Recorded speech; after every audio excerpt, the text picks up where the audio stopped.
old friend, Professor Cemcelik, the first speaker of this session, on damage, collapse, models of buildings as a whole, observed in February 6, 2023, Kahramanmaraş earthquake with deaths, and I'm glad to see that he prefers our magnitude determination for 0.9 and 0.7. And the stage is yours, and we will have extra 5 minutes for the latest talk. Thank you very much. Okay, good afternoon everyone, and thank you Professor Taymas for a kind introduction, and this is my great pleasure to be here to talk about the recent earthquakes and their damage to buildings, especially from the structural engineering and architecture viewpoints. Right? Maybe we could start with that building just on the screen, and is this a reinforced concrete building? It seems like that, but to me, I'm going to discuss about that. To me, not that much. I mean, probably not. By the way, I sincerely thank Professor Yüksel, and the organizing committee to invite me to deliver this talk. And again, the second image is from a shear critical shear wall that we usually rely on the performance during an earthquake. So this is the earthquake hazard map of Turkey as well as with its surrounding. So you see the situation here, and the latest earthquake happened in that blue circle area. So we see that Turkey, including Greece or the southern European countries like Italy, Greece, and part of Romania, Balkan countries, for example, the branch area, has great problems, big problems with earthquake, plus, of course, Iceland. So we expect ground accelerations in excess of 0.5 G. That's why it's a very critical problem here around Turkey to design buildings as earthquake-resistant buildings. So let's look at the closer look in this map. And the latest earthquake happened in the southern part of Turkey, measuring 7.9 and 7.7, as Professor Taymas said. There are a lot of investigation going on. What was the correct magnitude on that? So we follow that way, Professor Taymas' teams. And also, yes, it was a very big event in that area and resulted in many big problems in that area. But also in 2020, just north of Samos Island in Greece, we had another earthquake measuring 7.0, but also that earthquake resulted in some building collapses around Izmir. So the next big one in the Marmara area is really a big concern of seismologists, structural engineers, architects, and city planners as well. So they expect usually the magnitudes in the range of 7.3 to 7.5, depending on the earthquake scenarios. But again, we have similar building stock here in Istanbul, in the Marmara area. So the problem is really huge in that area as well. So let's come back again to the southern part of Turkey, and it says that earthquake happened, let's say, 500 years ago, or the return period is about 500 years. It's a rare earthquake, or probably a very rare earthquake, considering some other effects as well. So again, the problem was we had two huge earthquakes on the same day. Unfortunately, where the building stock has lots of problems that I will be focusing on today. So this is a list of, I'm not going through all the lists, but what has happened in the last 31 years in Turkey, starting my research assistantship with the 1992 Erzincan earthquake measuring 6.8, and we unfortunately experienced a lot of devastating earthquakes, damaging earthquakes from the eastern part to the western part to the southern part of Turkey. So this is not the only case that we do we organize seminars or conferences. Also, again, together with Professor Taymas and Professor Yüksel, in 2022, we organized a session, especially focusing on the problem in the Marmara region. We had some speakers from some technical university, Middle East Technical University, and some others. So, after the earthquake, using the earthquake data given by provided by us, we came up with that, so with some response spectra plots. So we saw that, for example, taking 5 of them significant ones here, we obtained that the demand on the structures were quite high. So this is what we have seen in the area, especially for the damage, and also we prepared, my team for example, prepared bispectra representing the 5% damping and some also some inelastic spectra show us the demand freedom even for the inelastic buildings were quite large, and for non-ductile, I would say non-engineered buildings suffered a lot, as we will be discussing in a minute. Okay, so this is again a list starting from true material properties, especially for concrete. We saw concrete quality is quite low, below 10 megapascal or so in the area, and also not only the concrete in that problem, we also observed some really brittle damage of even high quality, high strength rebars, especially in the longitudinal rebars of concrete columns. So we saw that, okay, both in concrete as well as in steel reinforcement, we had problems. From the architectural viewpoint, also irregular structural systems, both in plan layout and elevation, they really contributed to damage a lot. So torsional irregularities, soft stories, weak stories, I'm not going to repeat all of them here. Especially, I would like to focus a little bit on pounding or hammering effect in the earthquake. We saw that there were many buildings touching each other or hitting each other during the earthquake. They really contributed to damage a lot. So non-ductile detailing and also ductility came with a cost, of course. We will be also discussing in a minute. So especially with the column connections, they were quite problematic. Short columns, this is an architectural based damage, as I always say, and we should be stopping using or at least banning those short columns or captive columns in such structural systems. Short beams, or again, the last but not the least, of course, the soil amplification or soil properties contributed to damage a lot. So this is a response spectra prepared by Professor Dr. and that shows us a very significant point here. If you follow the classic procedure, to create this spectra. So we saw that also we tried to represent all the building typologies here, that we shown that part with the red shadows here. So again, covering many, building period ranges as well as many building types. Again, we saw that many of the data, unfortunately, gave us quite large demands, almost all period range. For the building stock made out of masonry or timber, let's say a little bit historic or some traditional housing units in the area, again, the material was a big problem, irregular systems and other problems as well. But in particular, flexible diaphragms in masonry constructions were one of the major reasons of damage. Also, domes of historic buildings, like religious buildings like mosques, they collapsed very badly. And also, there were some missing tie bars, iron tie bars, especially in the historic buildings. And again, of course, with the local soil conditions as well.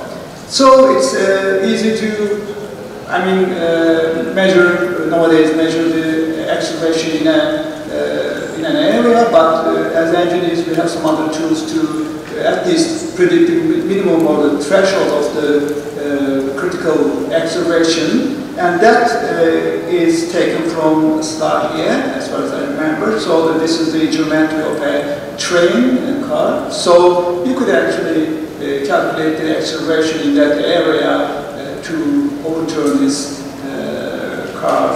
That is giving me about 0.7 G, or depending on the various geometries. This is just an example to show you the accelerations are really high. So for the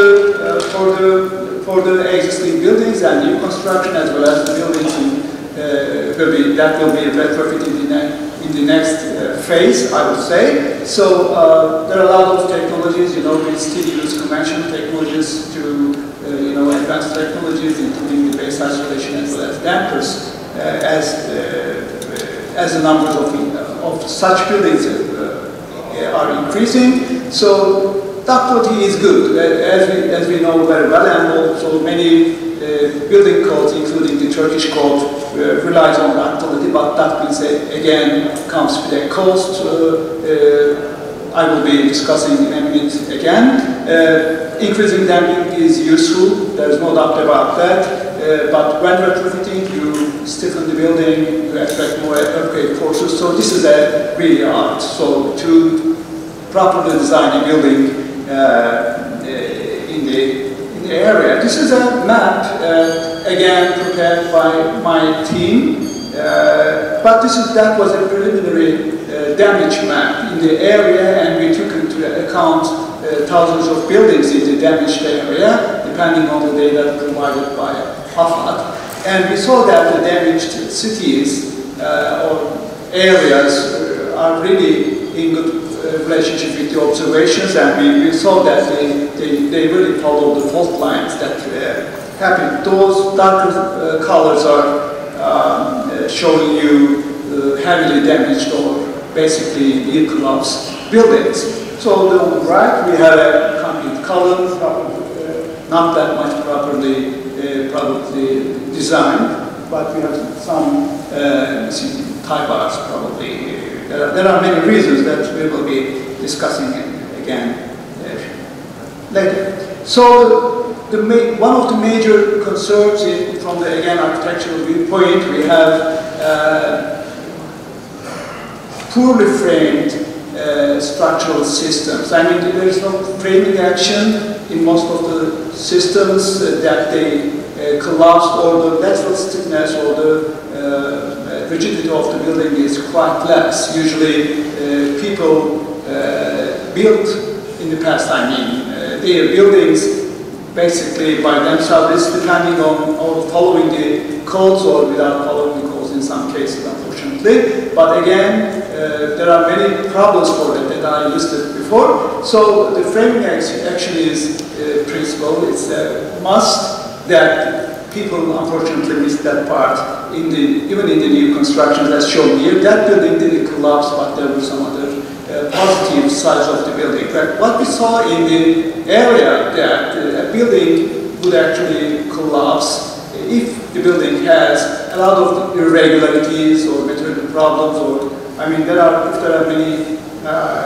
bad things in the same place, so the building collapses, especially if the soil is very bad. So for pounding, of course, it's always preferred to have separate buildings in the area, as shown here. But unfortunately, even in Istanbul, there are a lot of buildings just next to each other. They are touching each other.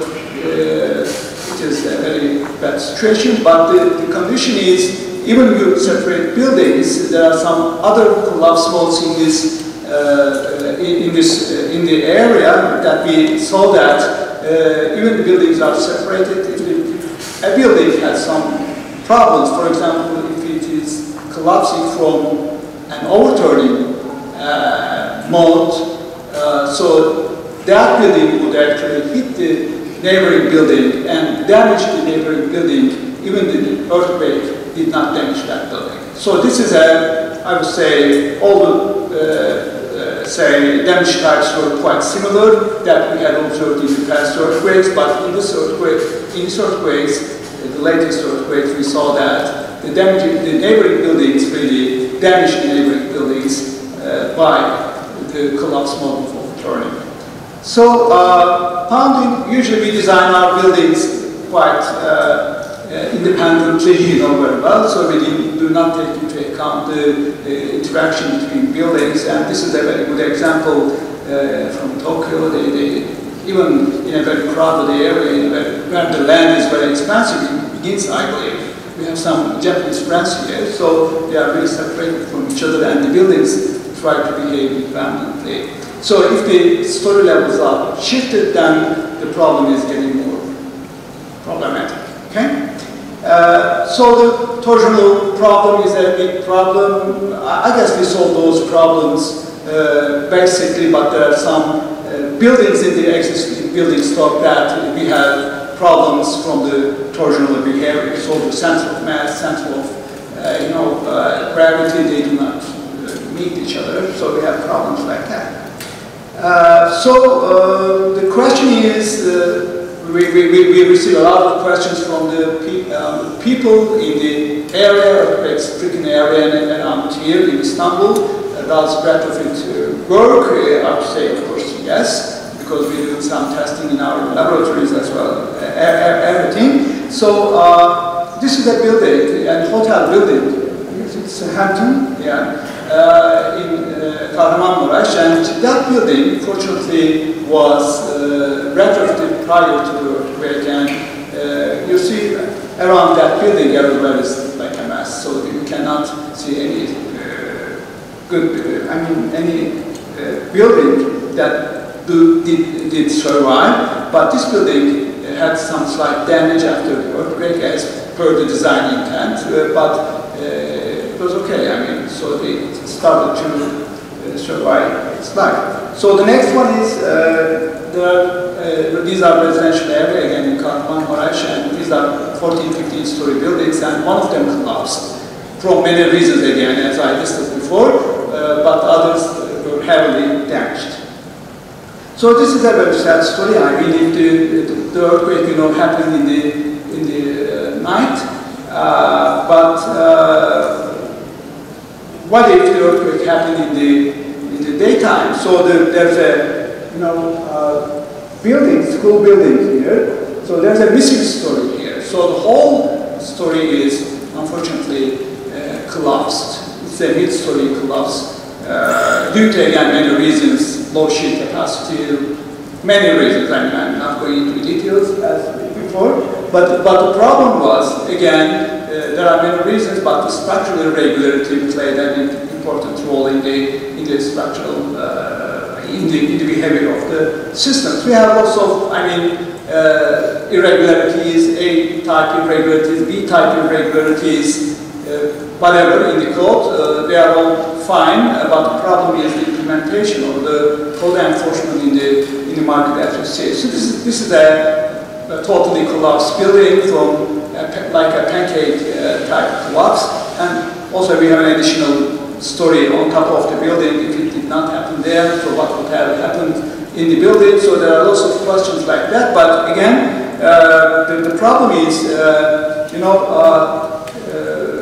the existing building stock. So there are a lot of buildings in Istanbul, or in other parts of Turkey, quite similar to the typologies that we observe in the earthquake area. So soft stories could happen, or big stories could happen in the ground story or the intermediate story, whatever. So depending on and that's a very significant part of the damage that we observe. And also some vertical irregularities which are very critical. So the first one is not banned, but it is not encouraged. In the code, for example, they say that, okay, 50% of the internal forces should be increased.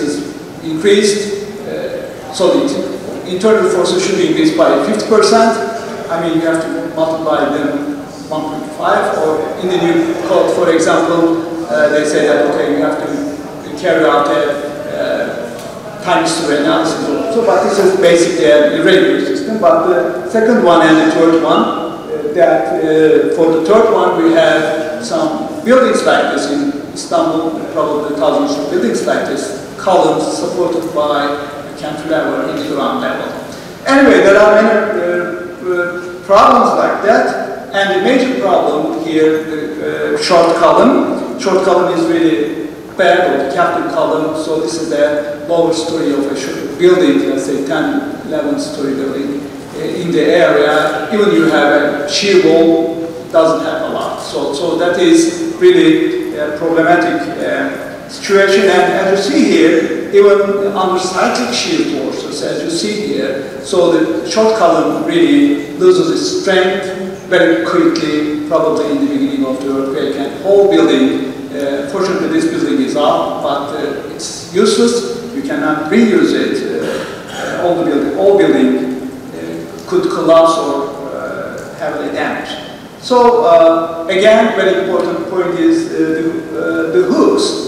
Very easy. 90% means you have death, you prefer to die, or 135 degrees probably mean that you would like to live. Anyway, so 90%, 135% degrees, hook degrees are very critical in the concrete structural elements. Also, you see some fractured rebars around here.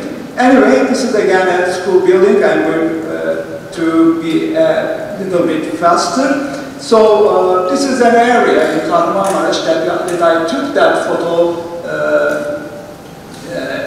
from the location that we stayed in the city. And when we get closer, it seems that there's nothing that much critical. But when you get closer, you see a lot of buildings in the area damaged. People say that, okay, slight damage or moderate damage or heavy damage or significant damage, but whatever the damage level is in the area, so people, psychological problem, there are some other problems as well, so they do not trust their buildings. So even if you would like to, as a technical people, would like to retrofit their buildings with an appropriate manner. So the buildings, that's why people or the government started to demolish most of them. So the question is again, this is a big dilemma, high damage design, which one is appropriate? Low damage design, slight damage design, or damage avoidance design for especially reuse, just after a big earthquake. So the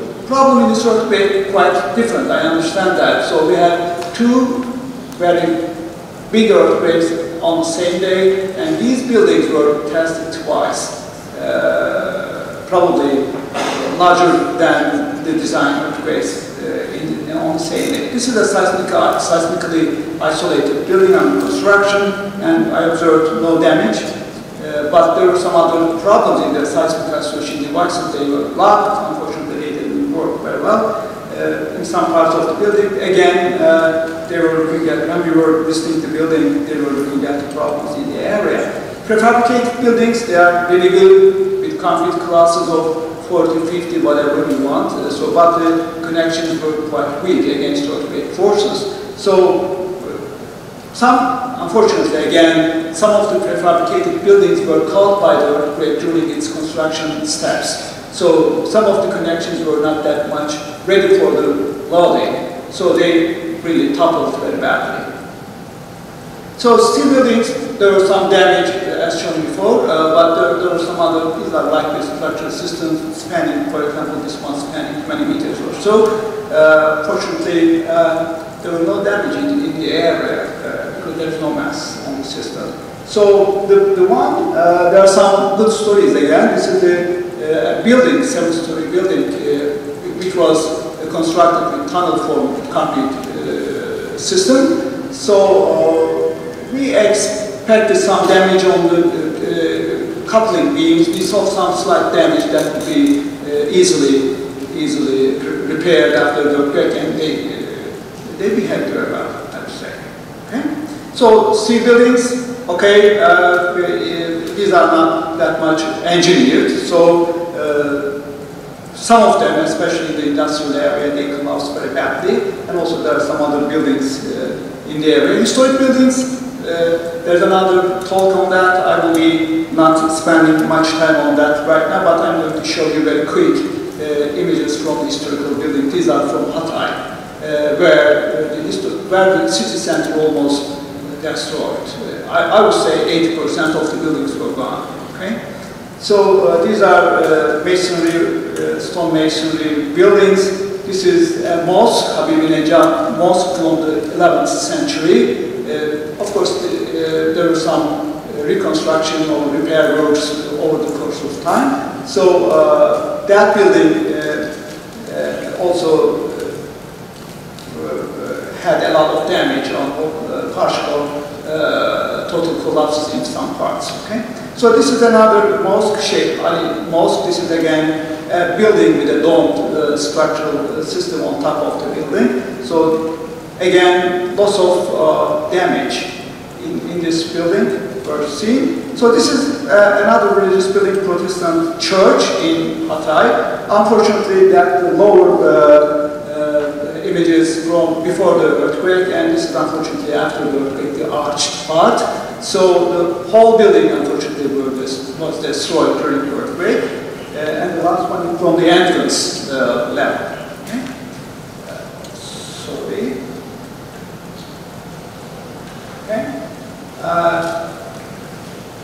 This is again another Orthodox church in Hatay, Antakya region. So that building totally collapsed, unfortunately. But if you look at the material used in the system, the material is not so good. Also, there is no tie bar that we see here in between the pillars, masonry pillars. Okay. How much time? Maybe 10 minutes. Okay. Thank you. It's working. No? Okay, this is Grand Mosque from Kahramanmaraş.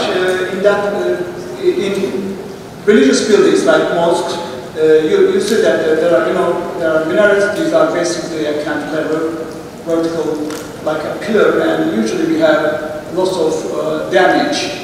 I mean, those two earthquakes were quite big to withstand or to be resisted by the masonry buildings, I would say, because these are usually built a structural system. These are some undamaged buildings, as good examples, I would say. And this is a damage to another mosque in Kahramanmaraş. So there's a failed tie bar dangling down, as you see here, iron bar. So the back part of the building is totally collapsed, as shown over there, right?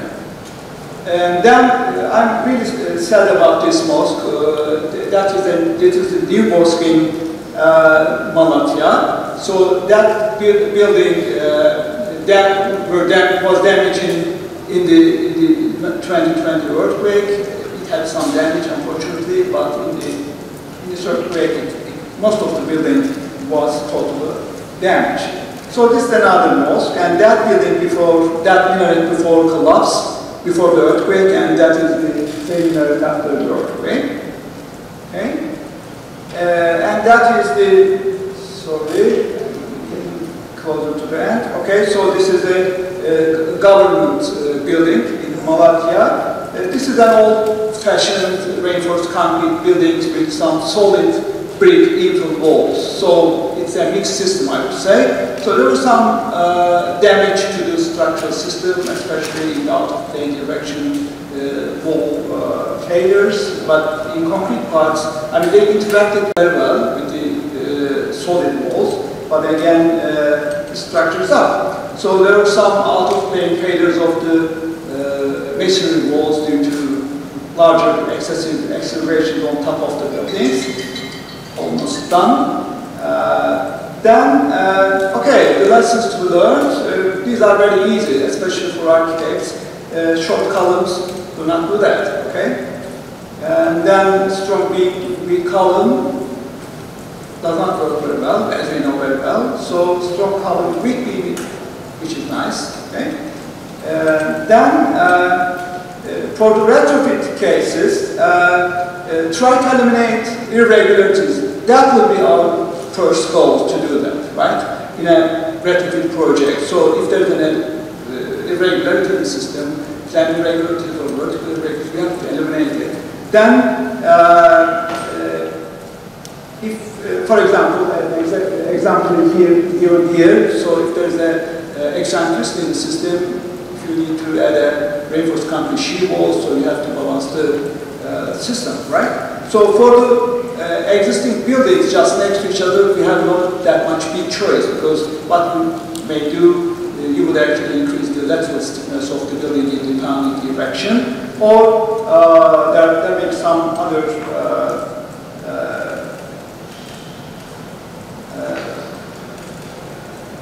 solutions, right?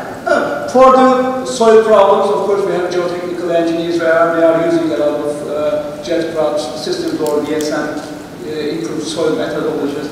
They do that.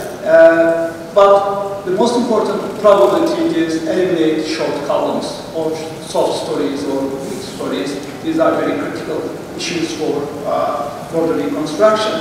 So there are a lot of steps, but I'm not going to all of them. For the design, retrofit design steps, you have to do a very well soil investigation, foundation investigation, structurometry investigation, architectural structural survey, because in Turkey we have problems regarding the structural system layouts or design sheets. They are not available mostly, especially for the older buildings.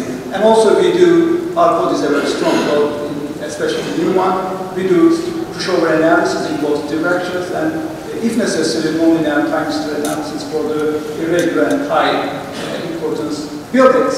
So usually we use level and ground motions for the nonlinear time history analysis. We use regular, very famous structural engineering design programs.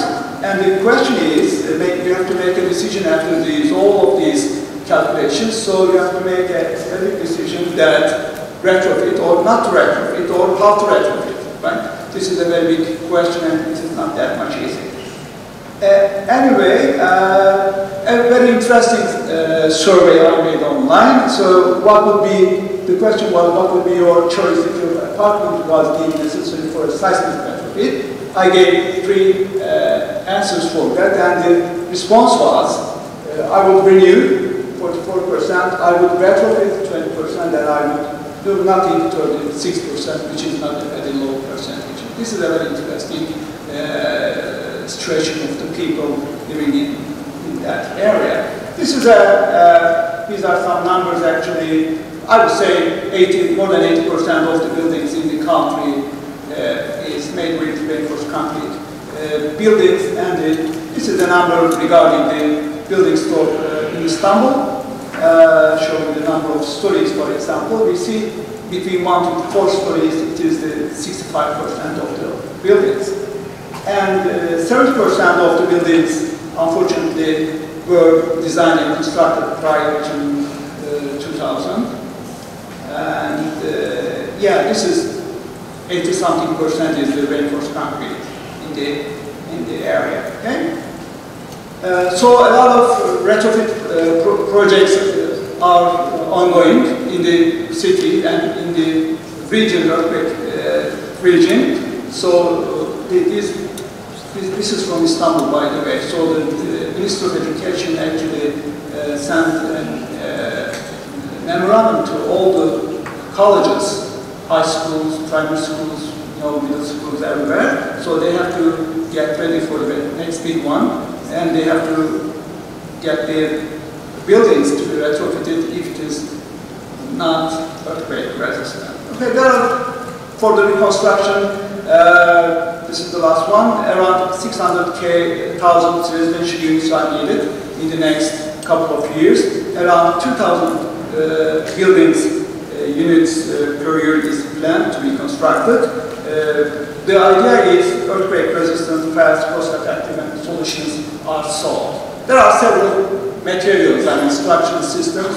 I would say that as a result of my talk, we should be actually, okay, we cannot get rid of reinforced concrete in the country because everything is dependent on that material, but we should be looking at some other materials and other structural systems, probably industrialized systems, modular systems, lightweight systems. I'm not going to tell you any material, but everything should not be constructed with one material, then we should give some chances to other materials and systems in the area as well as all around Turkey.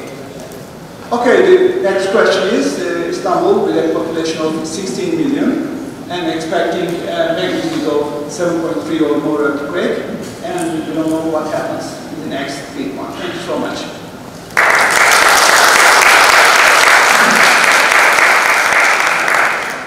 By the way, this is a call for paper for the ASC's Journal of Civil Engineering. This is a special issue. Again, we have professors from ITU, University of California, Los Angeles, Midwest Technical University, and also Getty Technical University, Hacettepe University, and so on. Thank you so much. Well, thank you very much, Hocam. So we may have a few questions to open up discussion, although we are running late about 10 minutes. Anybody comment or question? But the answer for your last summarized question will be tested by an earthquake. I hope not too far away, but in the near future too. Please. Yeah. Professor Çelik, thank you very much for your very insightful presentation. As far as I'm concerned, this presentation was not beneficial for just engineers, but also for the architects. So you have already mentioned that we have lots of problems in terms of plan irregularities or the irregularities in the elevations such as soft stories and mid stories, short columns, etc. I guess we can find solutions for almost all of these troubles. But I'm concerned about the adjacent buildings. As you mentioned, these buildings are a threat to each other. Do you have any suggestions or any solutions for adjacent buildings? I mean, can we somehow retrofit them or improve their behavior so that they won't damage each other during the major event? You mean beyond the harming effects? He already addressed those. Okay, my response would be what happened in the past. Unfortunately, you cannot do that much thing for the buildings just next to each other. In series, buildings in series, they will be hitting each other, unfortunately, in the next big earthquake. So I would suggest only one thing that, as Professor Tamas said right now, so I would only increase the stiffness in the harming direction, that's it. So, or there are some other crazy solutions in the literature. You can do that. You could use some dampers, or you can connect the buildings each other to minimize whatever the earthquake forces. But what we have seen that the earthquake forces sometimes maybe predicted, sometimes mostly I would say unpredicted. Again, we saw on the response spectra. So I would say that there should be some major. I mean, we should be starting buildings. I mean, from today. I mean, from today on, we should start our buildings. But this is not an easy task. I know that we should start our buildings to construct separately, at least to eliminate the pounding between buildings. But what happens in the past? Very limited. Solutions are available in the literature. Okay, thank you. Well, thank you very much. That's the important question to address later on. Thanks, Hocam. Thank you so much.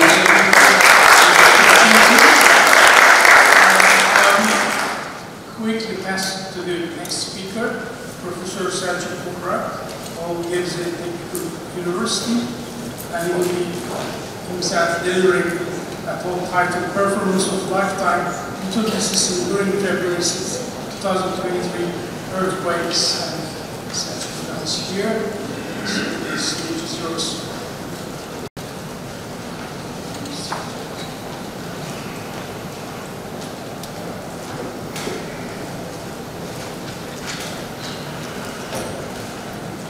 Good afternoon, everybody. My name is Selçuk Toprak from Gebze Technical University. I would like to acknowledge my co-authors, Brett Wem from Colorado State, Engin Nacaroğlu from Pamukkale University, Muhammed Ceylan from Gelişmelerin University, and Oğuz Dal from Gebze Technical University. And I would like to mention also that we did several reconnaissance studies in the field, and there were many people who contributed to different stages, and I would like to acknowledge them also in the beginning. Well, I just pointed out some large earthquakes in the history of Turkey, Republic of Turkey, let's say. And there are many others also, but these were resulted in huge casualties, and some numbers were questionable as well. 1939, Erzincan earthquake, we are talking about more than 40,000 citizens. Then Kocaeli earthquake in 1999, and the most recent months we are talking about at least 55,000 lost during those earthquakes. So those earthquakes actually hurt us a lot by several means. But the extent of the recent earthquakes was enormous in many aspects. Here, many speakers mentioned from the morning and in the afternoon as well, there were two large earthquakes, 9 hours apart, and then we had also many aftershocks actually that destroyed many buildings. You got damaged or somewhat affected from the earthquake in the first phase. And as a result, the state of emergency was announced in Turkey for 11 cities, but then it was extended, or it was 6 more cities added to those 11 cities. And mostly we are talking about effects in Turkey, but north of Syria was also affected from these earthquakes. I like the term lifeline systems. Actually, those systems bring life to the cities, to the citizens, and consist of several components. Transportation systems, here we can talk about land, sea, air, and then we have utility systems, and they include many different parts as well: gas, water, oil, sewage, electricity, and maybe in our regular time life we take them granted, but when we have the shortage, we understand their value most.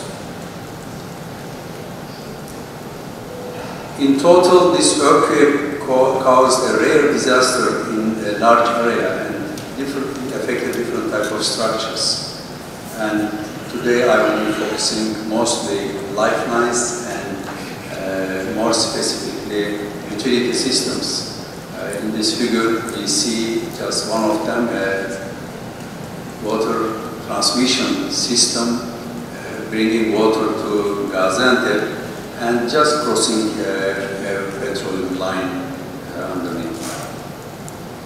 Well, fault ruptures extended more than 300 kilometers in different branches, also in different cities, and many lifeline systems actually crossed those fault systems. And not only we deal with fault systems, but also there was strong shaking in the area. And there were many geotechnical problems. We listened also just around noontime, which includes landslides, liquefaction, differential settlements in the area. And most of those lifelines are actually buried in the ground or just above the ground. So any geotechnical problems directly influences those systems. And in terms of lifelines, they were halted for different period of times at different locations, and we will be talking some of them here specifically. And also, especially in the areas where we had collapsed buildings, those systems couldn't get back because, first we need to deal with the structures itself. Also, damaged industrial facilities, we listened to them a lot today, and local shops was a major problem in the area. And they had some other problems also. Generally, here we focused on technical problems related to those facilities, but there were also many social problems related to those structures. When we visited those industrial facilities after the earthquake, for example, 1 month later, they want to get into business, but they were short of people. Many people migrated.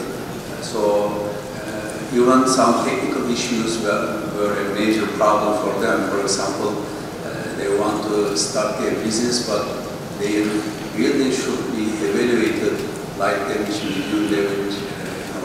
Those assessments should have been completed, and the repair should start, but because of those delays in those assessments, there were also delays in business operations. It was a major problem. Although it is not today's main focus of today's talk, and I also wanted to mention those transportation facilities as part of the lifeline systems, because they were very critical in the beginning. Though we all watched on the TVs, and many of us actually tried to move to those areas to help people for rescue operation or to, for shelter helps or some food operations. So those transportation systems were very critical, and so you can see in those pictures actually.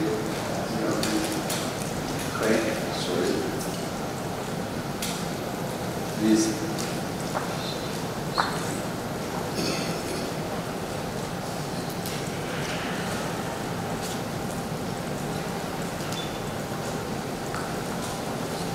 So those all vehicles here need to be,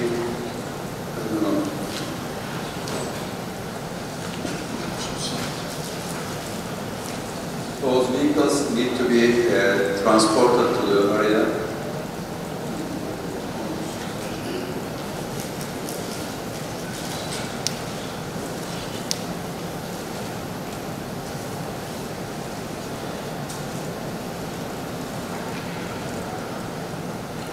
Different forms of transportation systems got damaged. You see at this location, we have problems on the highway, and also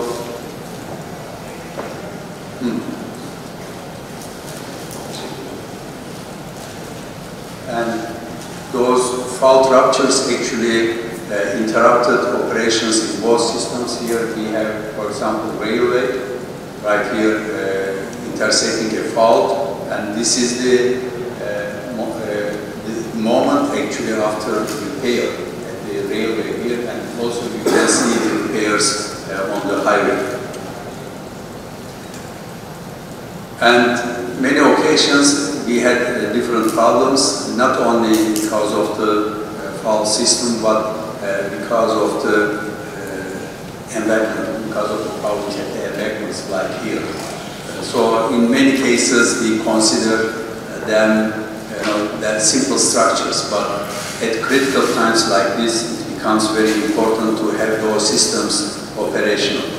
And in one of our reconnaissance we also have a look into the viaducts, and we provided detailed information about their performance. These are also critical structures. Overall, the observation was they functioned well. Not only the roads on the land was important, here we saw many operations on the sea also. For example, here is different vehicles were transported to the area via ships. Here you can see from the Transportation Ministry, and also like Istanbul Metropolitan Municipality, also they converted ferryboats to support earthquake victims and children in the area. And it was very critical moments there around those days, and every support was appreciated. And we visited several waterwork authorities, and what we saw, many cities out of the area tried to help to the authorities there. For example, in Hatay, there was the system was collapsed, the water transmission system. İSKİ was there, KASKİ was there from Kayseri, and from Denizli, for example, DESKİ was there. So the I can say, of course, we can expand it to other departments also, but I am just talking about water systems. Many water authorities around Turkey, they went and they helped to those authorities in the area. So the operations were actually to get the system back as soon as possible, so that citizens can get back to their normal life as soon as possible. When we say utility systems, those systems generally, when we do the analysis, we consider them slightly different in two aspects that can be explained in those figures. For example, here we are talking about petroleum or gas pipelines. Sometimes water pipelines also. They are bringing gas, water, whatever they are carrying long distances and crossing many falls along the way, crossing many hills, mountains, and they need to be evaluated separately, considering all geological and geotechnical conditions in turn, also in addition to seismic conditions. And in many cases, we talk about networks. You see on the right, for example, this photo is from Denizli water distribution system, but all those cities that we are talking in Istanbul, we are talking about 20,000 kilometers of pipeline, for example. So in Adıyaman, it is much smaller, we are talking about 600 kilometer pipelines. So those networks also need to be evaluated in terms of the connections, pipe type, and their ground conditions, etc., for better performance. How those systems get damaged? There can be many systems working, but one of them we say fault crossing. For example, you see here the pipeline is crossing a fault line. And in general, when we cross the fault line, we want those pipelines to be in tension, because they are much weaker in compression. But in many occasions, if you cannot do that, then you need to do some other operations in terms of trenching or in terms of covering the pipeline. So you need to think every case, every situation case by case. And I'll show you pictures which actually pipeline failure because of the ground movements under compression. Sometimes we cross some locations where we have landslides or lateral spread because of the liquefaction. And in those cases, maybe as can be seen here, you can cross that location perpendicularly, or it can be oblique, or it can be parallel. So each station actually puts different type of stresses on our pipelines, and we need to consider those in design process. Here I showed a few examples from past earthquakes. For example, the one on the right actually from 1999 Kocaeli earthquake. It is Thames water pipeline, and here it is crossing the fault under compression, and you can see the wrinkles actually in the pipe. So right after the earthquake, it was operational, but it had to be replaced afterwards. Here, this picture is from United States, Los Angeles, Balboa Boulevard, and it was damaged because of the 1994 Northwich earthquake. It was also my PhD study actually, and in that case you can see again those compression effects in the pipeline. Well, what happened in the area, in the disaster area that we are interested in today? And at that location, especially for gas transmission lines, there were 11 damages. And you can see actually, these pictures are provided by photos. You can see here actually explosion also in those pipelines, and it took about 5 days for repair of those pipelines and enormous effort actually, and I would like to congratulate in that regard at least Voltash and their supporters, helpers in that field to do those operations quickly, because many of the fields here were covered by snow as well, so there were operational problems in the field. And during, for example, electricity was in the beginning, it was an issue also. There were problems in the transmission lines, electricity transmission lines, and you can see actually different type of problems already in these pipelines. For example, here you can see, and then they are replacing the pipeline. And also I mentioned the logistic problems to reach the area, and you can see the snow at those locations, and you need to bring those equipment in the field for the repair job quickly. In terms of water utilities, we visited several utilities in the field. For example, Kahramanmaraş Water and Sewerage Administration, HASU, Hatay Water and Sewerage Administration, Gaziantep Water and Adıyaman Water Works, and Malatya Water and Sewerage Administration. And you can see in the picture their locations with respect to PGA levels.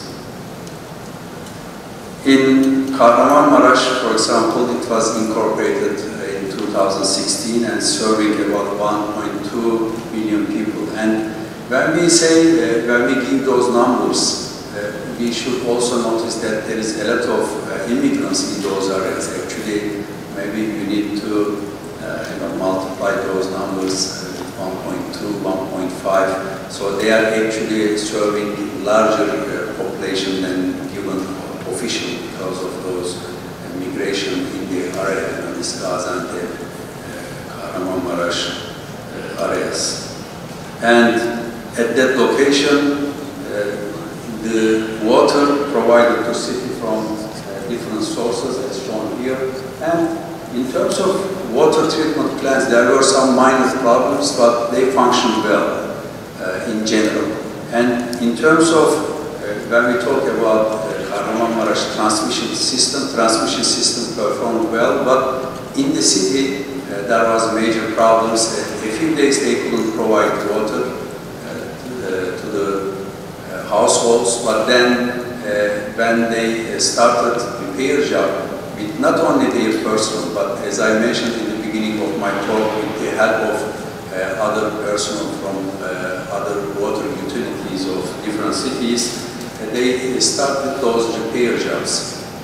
But in those cities, in Kahramanmaraş, in Adıyaman, for example, especially, even before the earthquake, they had many problems with their water supply system, water distribution system.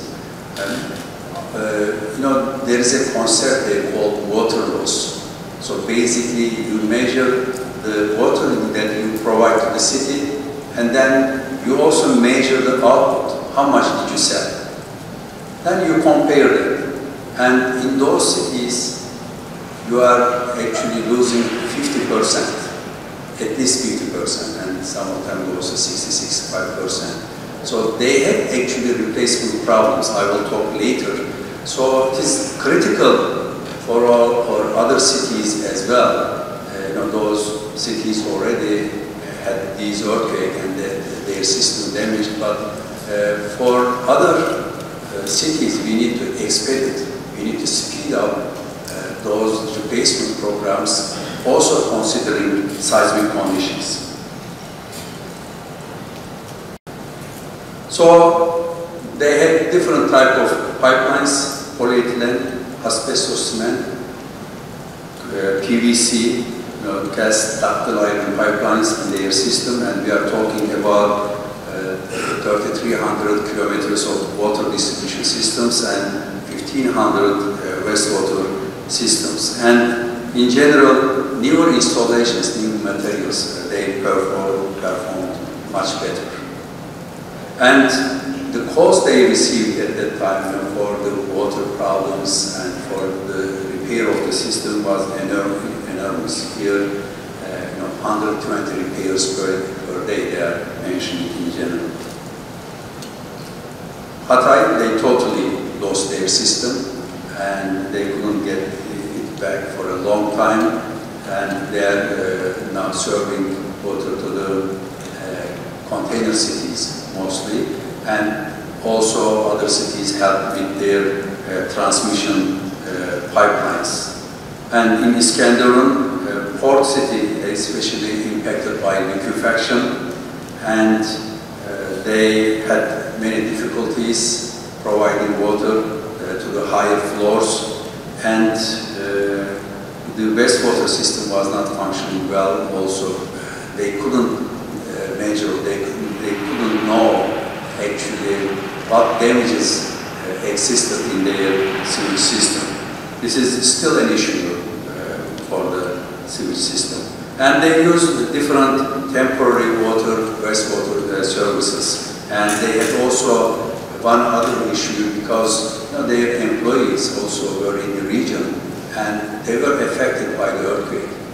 Some of them died, some of them injured, they lost their families, and a service was expected from them in addition to those problems. So, for example, they lost their Turkish staff because of those damages in the buildings, and these were all the problems they needed to deal just after the earthquake.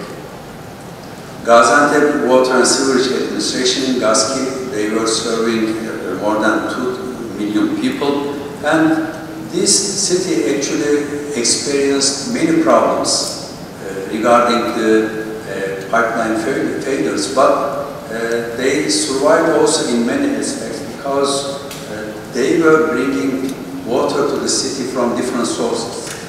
Here, for example, we are talking from Şubat, there is about 80 kilometers of pipeline bringing water, and then there is Kartalkaya Dam. There are 2 pipelines bringing water to the city, and there are also Mizmilli area. They have wells in that locations, and they were also bringing water to the cities. And right after the earthquake, because of a fault cross-section here, and also problems in the tunnel, actually this long transmission line was not functioning for 3 weeks. They had to repair it, but they were able to provide water to the city through other transmission lines here. So it is very important for the cities to diverse their water sources. Some pictures which I can show here, those, for example, from Kartalkaya, from this location, actually those pipelines, stress concrete pipelines, were bringing water. There were 2 lines there, one of them was like this and the other one was steel, and these stress concrete pipes were damaged, whereas the pipeline were not damaged. And all those, they had to repair those stress concrete transmission line, steel pipe, as you can see, they inserted here steel pipeline.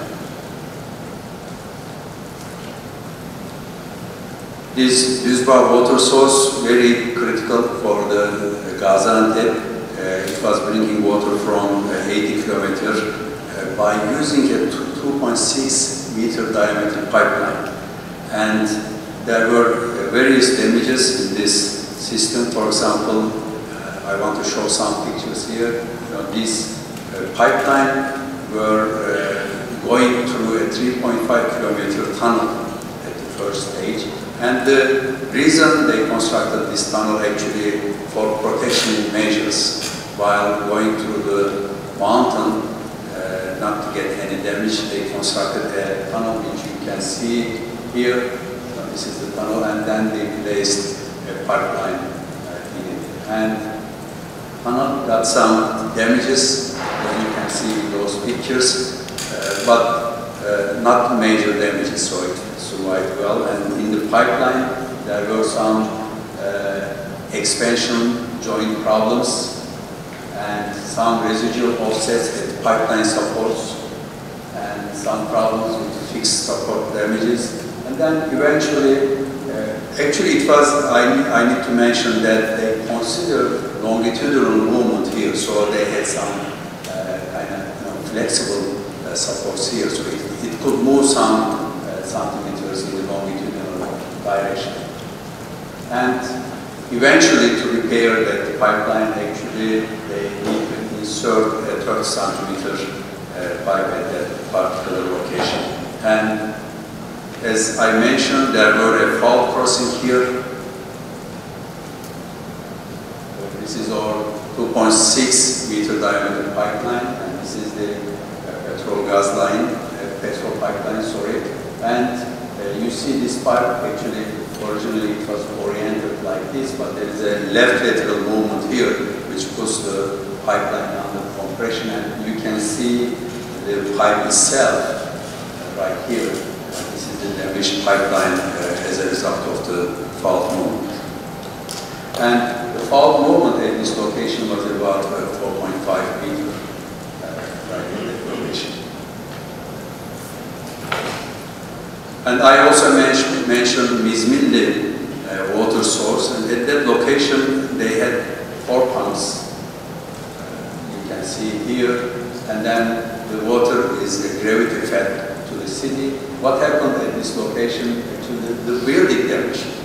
Nothing happened to the pumping system, on the building damage, and you can see then they demolished the building after the earthquake under controlled conditions, so that they can continue with the pumps, and they put some temporary shelters right after the earthquake. So we had important lessons taken from the observations here.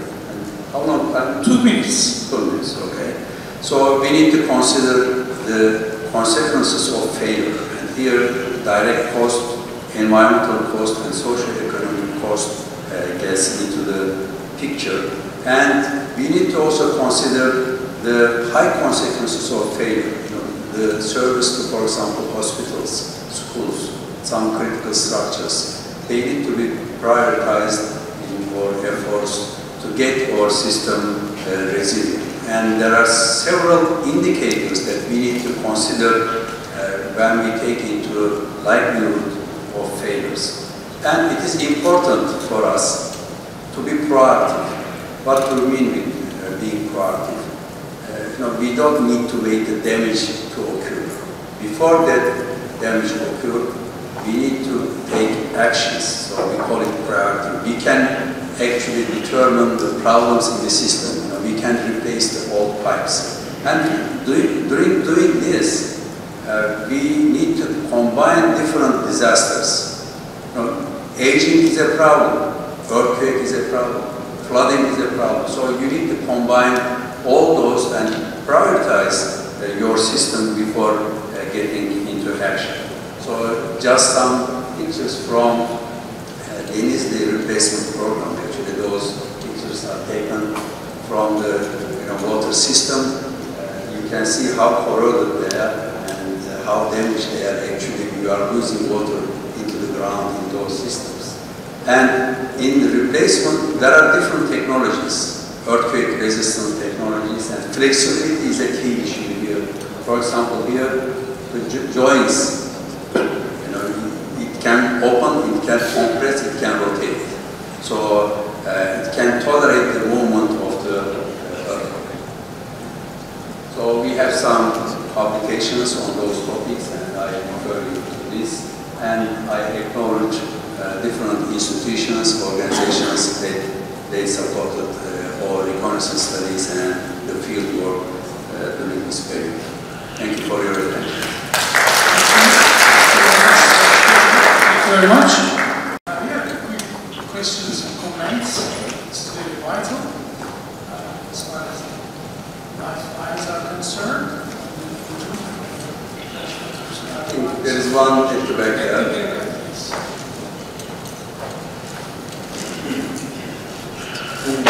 Thank you very much for your nice presentation. Actually, I want to ask a question. You mentioned the water laws issue, the water laws. Yes. So, there will be a congress at the end of this month, October, in Istanbul about water laws forum, maybe address people, and also the Nordic at Istanbul about water laws, because this is a very important issue. You mentioned that it was at the 50% March. In Istanbul, I think it was at level of 25%. It tried decreasing. I just want to ask, is water laws percent can be an indicator of the situation of the pipeline systems about how it is prone to earthquake? There are different components in water loss calculations. One of them is the physical condition of the network. So that component is very critical for the performance. Any improvement there actually increase earthquake resilience of the system. So when I hear that in a system there is a water loss of 40, 50, 60%, considering different components of water loss, I worry about the physical condition of the system right away. And there should be some measures to be taken quickly for those conditions. And it's important because efforts to reduce water loss in Turkey started a long time ago. And some cities made good progress in that, and I gave Denizli, for example, one of the cities here. And those efforts need to be combined or with consideration with other risk or other disaster effects as well, like earthquake. So when you are improving the water loss conditions, if you take other risks, other disasters into account, what you can do actually, you can use, for example, your money more effectively. You can prioritize where you should do the replacement program first, considering disasters like earthquake also. So it is important in that way, and I want to mention that. Thank you very much. I think we should move on a bit late this afternoon. Thank you.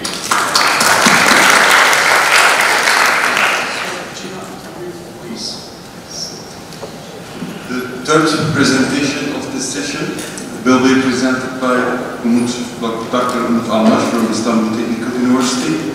The name of the presentation is The State of Historic Buildings After the February 6, 2023 Earthquakes.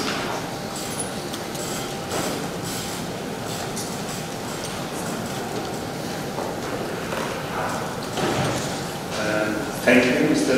Chairman. Many thanks to the organizing committee for their efforts and their contribution to have this event and for this conference. Good afternoon, dear colleagues. My name is Umut Almaç. I'm a civil engineer and I've been working at the Department of Architecture at Istanbul Teknik Üniversitesi. And today I will try to give you information about the extent of damages, earthquake damages to the cultural properties. And while doing that, I will also put some remarks on the emerging issues and topics.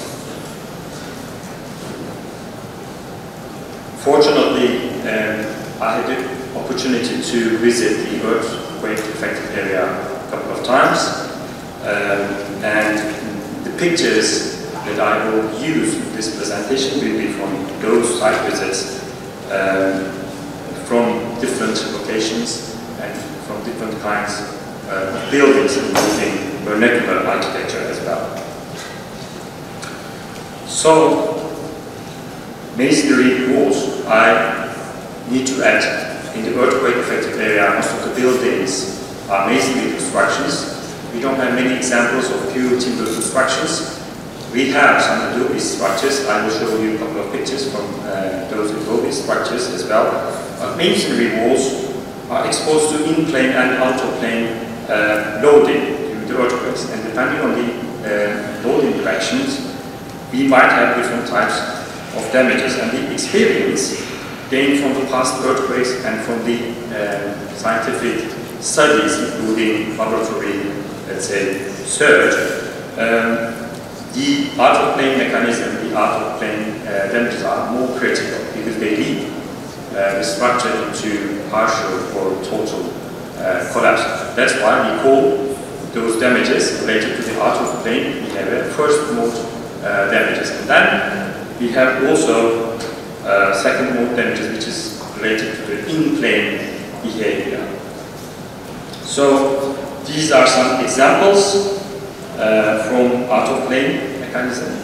So from the first mode damages, and if we look detail, we have a couple of differences between those damages.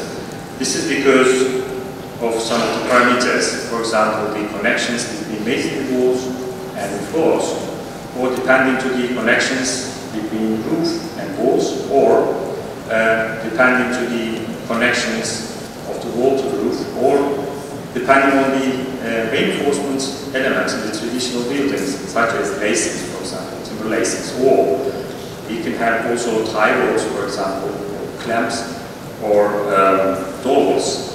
So depending on the configuration of the building, depending on the features of the building, these first mode damages can differ from each other. Now I will begin to show a couple of damaged buildings from the earthquake affected area. And there are lots of historic constructions like this one with a total collapse. So for these particular cases, it's difficult to understand the damage pattern, damage mechanism. Now this is a photo from Google Street View. This is Ulu Cami from Adıyaman, one of the cities which is really affected from the earthquake. So this picture was taken, recorded before the earthquake. It's a masonry structure, as you can see. It's a 19th century construction.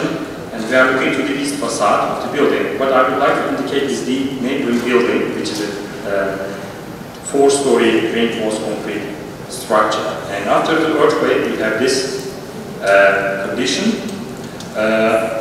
almost total collapse of the building. We have only limited load-bearing walls of the mosque, only the north and the west, I think, walls.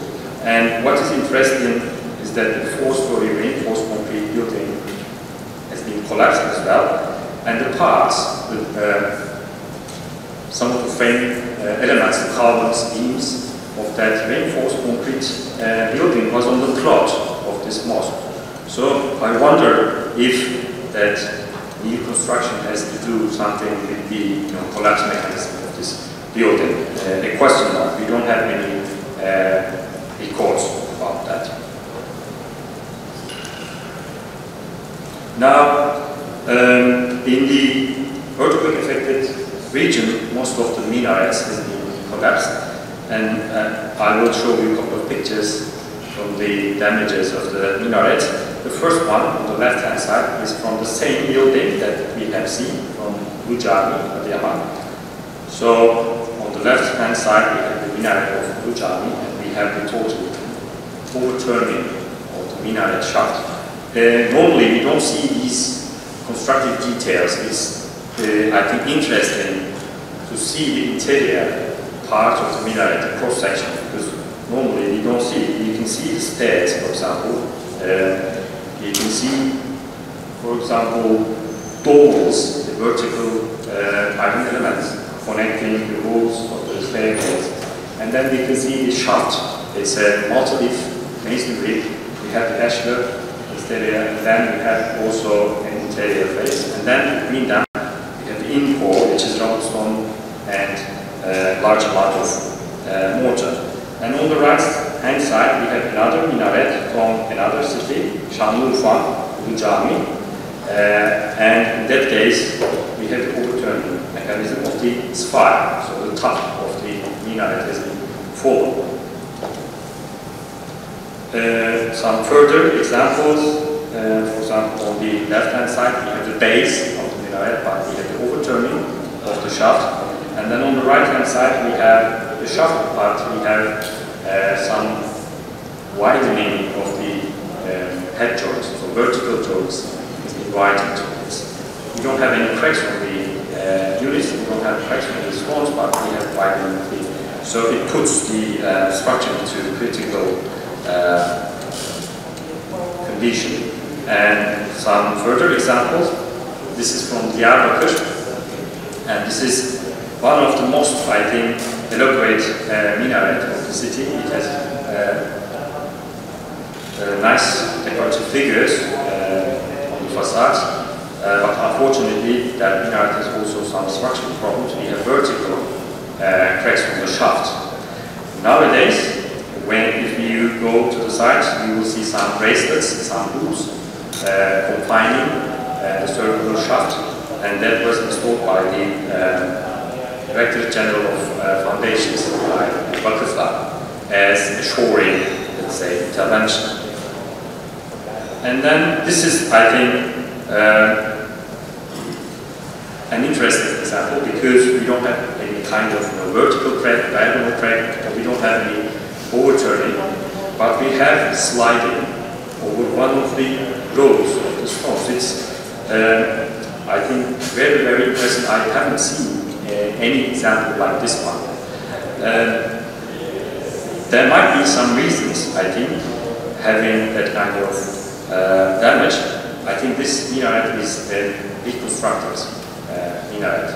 Maybe 10, 20 years ago it was reconstructed, and probably the masons, probably they forgot to put some vertical elements between the stone wall. Because normally, when you construct a minaret, you need to put some vertical iron elements.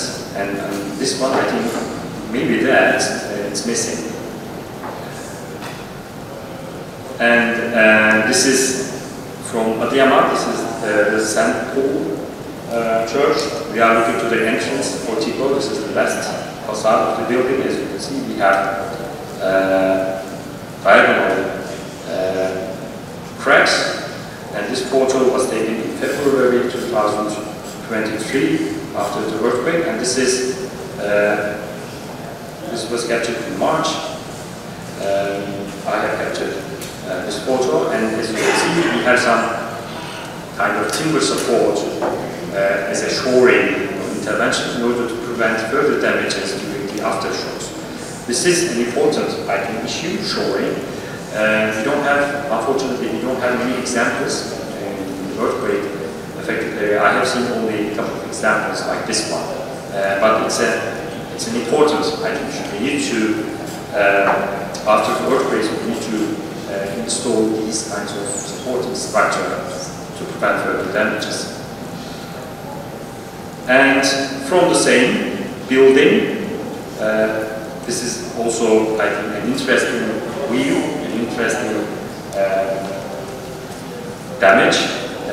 Again, the St. Paul Church in Adıyaman. We are looking to the northeast corner of the wall, and as you can see from the picture, we have a scarce quality of masonry wall. Very bad quality of masonry, and it's quite shocking to see masonry like this one. Again, we have multi-leaf masonry walls, so we have the exterior leaf, we have the interior leaf, and between that we have the core, but again, it's scarce quality. We don't have any transverse elements which should combine the interior to the exterior. We don't have large blocks which is combining those leaves. We don't have any timber masons, we don't have any timber elements, horizontal ones. And how about the binder, how about the mortar? It's again scarce quality, it's like a viscose, it's soil. It doesn't have the binding capacity. So it's a big problem for these structures. So at this point I have a question. If we rewind the time, before the earthquake, if we see this wall, this masonry wall, it's a massive wall, it's maybe more than 1 meter thickness. 100 centimeters minimum. So it looks like massive, nice wall, but in reality it's not. So how can we understand the quality of these kinds of masonry walls? Is it possible? Of course, it's possible. Using non-destructive, semi-destructive testing methods, we can understand the quality of masonry walls. That issue is very important because the quality of the masonry walls, it affects directly the earthquake behavior of historic constructions. Similar examples, we can put a lot of examples like that one. Again, the quality of masonry walls is scarce. And now we are looking at the Habibi Mosque. We have already seen, I think, this picture. It's from Antakya. This is the second or third version of the building that we see right at the moment, because it's a very old building, and in the 19th century there had been an earthquake, and the building was collapsed, and it was reconstructed in the 19th century. So we are looking to a reconstructed building in the 19th century. Because of the recent earthquakes, we have significant losses. As you can see, the main cupola is collapsed totally. And when we look at the masonry walls on the right-hand side, again, we have a problem with the masonry quality. Now, this is a photo from Gaziantep Castle, and the walls and the towers have been severely damaged. From the outside it's fine, but when you get into the castle, all the walls are on the ground. It's severely damaged. And when we look at the some of the walls, which are dated to the later repairs, and this wall is 20 or 30 years old, it's coming from the later repairs. And we see that the wall construction here is not properly carried out related to the traditional practice of wall construction. As you can see from this picture, the ashlar is used without any effort. The masons did not work on the stones. The stone has been used directly coming from the quarry, and the masons, they put the stones as they wanted to. So we don't have any kind of nice layout, let's say, for the masonry walls, and because of that, we have severe damages on the walls that have been repaired maybe 20 years ago. So I'm talking about the workmanship of the masonry repairs. Again, same issue. I would like to underline the later repairs, inadequate interventions, the quality, the scarce quality of masonry walls, and you see also this one. Professor Çelik has already shown you this example from the entrance portico from the last training hall. And as you can see on the right-hand side, we have the blocks, which is coming from the quarry but not worked perfectly. So we have problems with the later repairs. They didn't, the masons, they didn't respect the original, let's say, masonry construction techniques. And now, this is from Kayas. This is a large complex from the 16th century. It's a work of architect Sinan. When you look at the plan layout, we are the courtyard of the Kahramanmaraş. And when we look at the vaulted portico of the courtyard, this is a photo captured after the earthquake. You can see a wide, continuous crack on the cross walls. And what we see, if you look carefully, what we see is again some interventions done during the later repairs. I think they used some bars, some steel bars, in order to connect that separated masonry parts. They aimed probably to have the continuity of the masonry walls, but it seems that it didn't work. It's not efficient. So that kind of individual, local interventions are not very efficient and useful. again, this is about the construction itself. Normally, when you see a 16th century building, and this one is the design of architects, and we expect some tie bars, iron tie bars at the level of spring level of the arches of the walls, and this building doesn't have any tie bar. That's why we have these wide continuous cracks, because the span of this opening is increased during the earthquakes, and when you have an arch and the span increases, then you have obviously the cracks. So this building doesn't have any iron ties. It's interesting. For the interventions, possible interventions, I think new tie bars might be put into consideration. And this is also an interesting example. This is a historic construction, historic inn, which is a building that was recently restored. You can see also the plate there. It's 2021, but I think they finished a couple of months ago before the earthquake repaired, so it's freshly, let's say, repaired or restored. However, the earthquake caused significant losses and damages on the masonry walls, as you can see.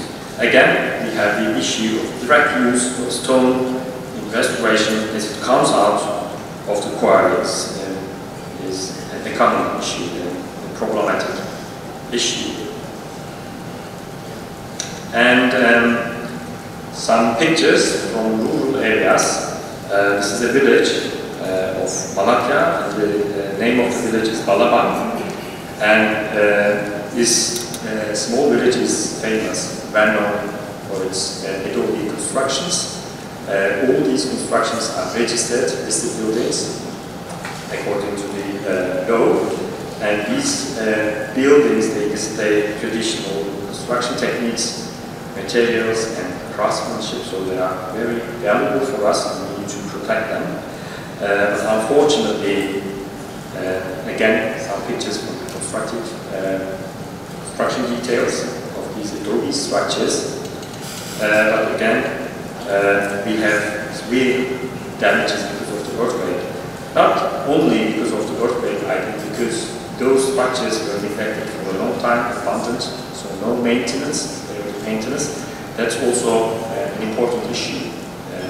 The damages of the earthquake increases if we have a lack of maintenance, like we see in this building. Now, this is an example from Antakya, from the main axis of the city, and that street is called Kurulduğu Street. That is the main axis, and it's dating back to Roman period, that street.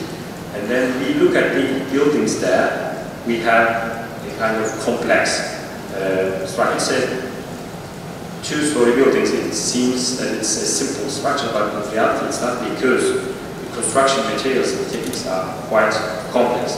When you look at the ground floor, we have masonry walls, and on top of it we have I-beams. Because of the French influence, due to the French invasion, a lot of construction materials have been taken to this zone, so we have the usage of I-beams, early usage, and then on top of the I-beams we have concrete slab, and then on top of it, on the projections, looking to the street, we have a timber frame wall which is filled with bricks. So we have, I think, and plus, when you look at the picture on the right hand side, you can also, the main walls are cobblestone masonry, the corners are ashlar. So I think we have all kinds of construction materials and techniques together. That's why it's also evaluates the structural state of the buildings in that zone. And this is the state of the buildings right at the moment. I have written documentation, inspection, and removal of cultural damage. Those are important issues. Before any kind of removal, we need to document all the historic constructions. We shouldn't, take all the materials out without architectural documentation. If we need to inspect, we need to understand what is going on. If those damages, if those buildings. And this is again from the same speech from Antakya and in the progress of removal of the debris of historic construction. Not only historic constructions, but also new constructions as well. And we had two visits in June and July conducted together with faculty members of ITU and with our graduate students of our university in order to document, in order to observe, understand and evaluate the current condition or the current state of the buildings there, the current state of the historic construction. And almost each historic construction on that main axis, on Kurtuluş Caddesi, has been observed, and we try to document the whole street by using laser scanner. We captured gazillions of pictures using drones and so on. Now, these are some pictures from the traditional houses, again in Antakya. It's behind the main axis of Antakya, so these are from secondary narrow streets. There are some quite differences between the structures when you look at the buildings, the main axis and the secondary streets. So the general state of the secondary narrow streets are in this state, and again we can underline the lack of maintenance. Of course we have earthquake damages, but I think that is because some part, at least, is related to the lack of maintenance. And on the right-hand side, when you look at the picture, we have lots of user interventions. For example, the top, we have an additional floor. And then, for example, when you look at the floor there, it's a reinforced concrete slab, it's a very thick one. Fortunately, this building has a timber floor, and then it was modified.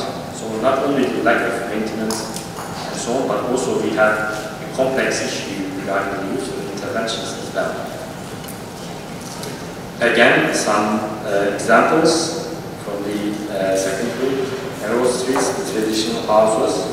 We have damages, but at least we don't have total, let's say, collapse of these buildings. And this is also, I think, an interesting picture, because what I would like to indicate is the defects or weaknesses coming from the initial state of the building. What I would like to say is some of the buildings, they reflect some weaknesses from the design, the initial design, or from the initial details. So apart from the scarce mechanical properties of this historic construction, it's an ordinary residential building, but you can see the timber, rectangular shaped things. Those are cupboards, niches, mason walls. So for example, when you look at the second picture on the right hand side, this wall has three, deep niches, cupboards. This is a weakness because we have this continuity of the masonry walls there, and we always see that those parts are the weak ones, and we always have the damages in those parts of the buildings. And then we can put further examples. So this is an early Republican period building. This is the National Assembly building of Hatay. It has a cultural significance. It's a listed building, and it's an early example of a reinforced concrete structure, but it's completely lost, unfortunately. And then in the earthquake affected area, again we have some early Republican period buildings. This is the railway station of Gölbaşı. We have seen lots of examples from the buildings from Gölbaşı with soil problems, and this one has only minor cracks and so on. It's in good shape. Some of the buildings, they have severe damages, but this one, I think it's fine. It might be repaired in a quick period of time. And this one, we are looking to a triumphal arch, which is located in an archaeological site called Anavarsas, Kozan, Adana. Adana is quite far away from the fort, but again, some buildings damaged because of the earthquake. And this one is, again, is in the progress of restoration work. I can't call it restoration because we have kind of reconstruction beyond anastomosis. And then we have, because of the earthquake, we don't see it properly, but on the arches and the walls between the arches we have cracks. I think that could have been avoided with proper engineering solutions and so on. This is both facade of the same frontal arch of the 3rd century AD. And again, some restoration works when they have damages, cracks. Now we have, I think, seen this picture, and we're looking to the presentation of Professor Çelik. This is from Malatya, Yeni Cami. This building is also an interesting case study because it was restored a couple of months before the earthquake. It was, I can't call it restored because the job, title of the job was strengthening of the mosque and something. So it was strengthened, this building, before the earthquake, but you see the current state of the building. Now, civil engineers, they have a tough responsibility because there are many parameters that we need to take into consideration, and we have a lot of unknown, let's say, areas, construction techniques, materials, strength of masonry, and so on. That's why we have a tough responsibility, and we are confused. Civil engineers are confused about the analysis methods, for example. We are confused about the earthquake event. We are confused about the performance levels of historic constructions, and so on. In fact, the document on the right-hand side, it was, I think, published a couple of years ago with the support of Pews Foundations, foundations, and there we have some sections, at least for historic construction, how we analyze historic constructions. I think we need to renew, we need to modify that guideline. It might be very handy and very useful if we develop that document. So far, I have shown you lots of photos, lots of examples, lots of buildings. Most of them were severely damaged. However, there are also examples of traditional buildings like this one, with minor damages, probably good earthquake performance. So, apart from the damaged structures, we have also that kind of structures as well. Now, as a conclusion, I put only 4 remarks, but it might be, of course, enriched. The size of the area affected by the earthquake is very large, so we try to observe all the earthquake-affected area and historic constructions are affected. And then, in the earthquake-affected area, there are different types of historic structures. I try to show you all types of structures, archaeological sites. In rural areas, we have all these structures. On Antakya, we have very complex kind of residential buildings. We have early Republican era constructions. We have early examples of reinforced concrete structures and so on. So, different types of historic structures, it means different types of problems. And then, because of that, we have varieties in damage mechanisms and causes, and we need to discuss some of the emerging issues and topics. To have proper, let's say, repairs of the damaged structures. I think that's the end of my presentation. Thank you for listening. Thank you, Dr. Almash, for your presentation. We can have one question or comment.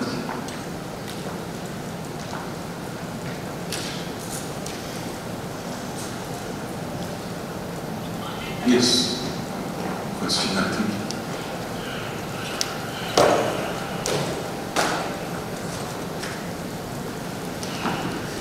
Thank you very much for this nice presentation. We know that the masonry structures are widespread structures of the world, and generally these are constructed with stones. And we know that the stone material is a very good compression behavior, but the tension behavior is generally weak structures. What we'll do to retrofit these structures in tension, and what do you suggest us about the strength these structures in tension? Traditionally, when we consider traditional buildings, buildings, or Ottoman monumental structures, they have some tension elements within the cross-section of the masonry walls, timber lacings. And then, for the Ottoman constructions, we have also iron tie-walls, iron bars. That is also valid for the ordinary structures, for example, from 19th century structures from Istanbul. You can see the anchorage, kılıç, on the surface of the buildings, and it's connected to an iron tie. So those are some tension elements. Yes, you are definitely right. Materials used for these work constructions, they are brittle and not ductile. They don't work under tension. But nowadays there are some new materials that might be employed, let's say, for these purposes, but where and how much you use is critical, it's important. Some fiber elements. But again, we need to put attention to how we use and how much we use, where we use. Thank you. Thanks to our participant for the question and thanks for the answer, Dr. Almash.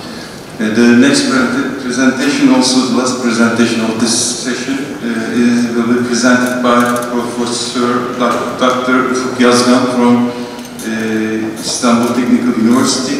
The name of his presentation, Rethinking Our Seismic Design Approaches and Design Acceleration Demands Following the February 6, 2023 Kahramanmaraş Earthquakes.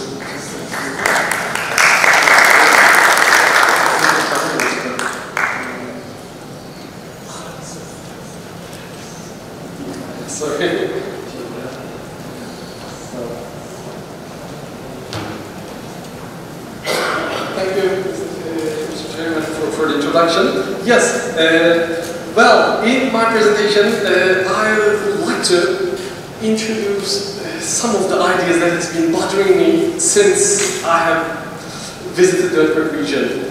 I kind of think that this event, which is a low probability, high intensity shaking event, is asking us to reconsider our seismic design strategies and to also think once more about the design acceleration demands, but not in terms of amplifying or de-amplifying or adjusting them. In terms of thinking, is that the right direction? So, first of all, what we don't need to consider again is our overall objective. That's pretty certain. We are quite clear. So we are trying to design structural systems such that they're going to have the sufficient strength, stiffness, information capacity, robustness, energy dissipation capability to achieve the desired performance as economically and sustainably as possible. That's for certain. We all agree on that. But how to achieve that is a critical issue we need to consider.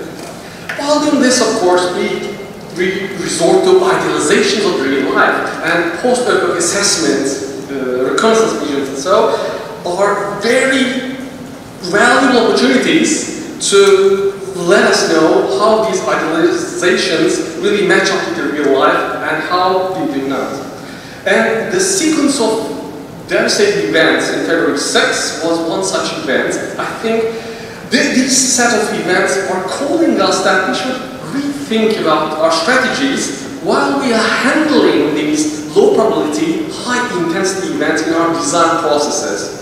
First of all, this made very clear that this was, of course, obvious.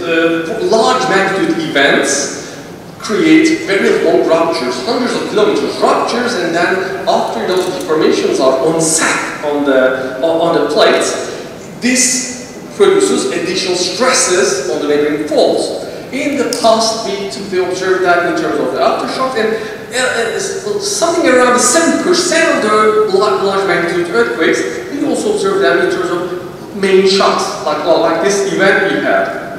But then, in our design and analysis assumptions, when we're dealing with these high intensity and low probability events, we're still thinking that actually our structures are going to be subjected to an earthquake shaking, and the people will be able to evacuate from this building, and then there will be some major earthquake sometime after the repair action is taken or the building is decommissioned.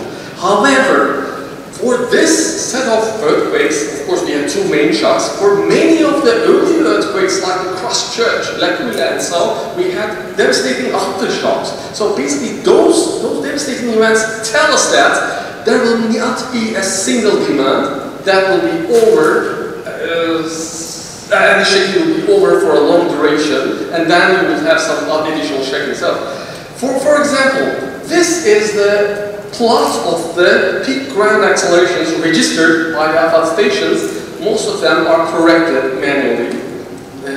And then on the horizontal axis, we can see the Pazarcık earthquake, the first acceleration, the first event PGA. In the vertical, we can see the second event PGA. And we can see that there are quite a number of points located in the diagonal axis. So basically, a point located in the diagonal axis is telling that these locations received two subsequent shakings that were almost in a similar amplitude.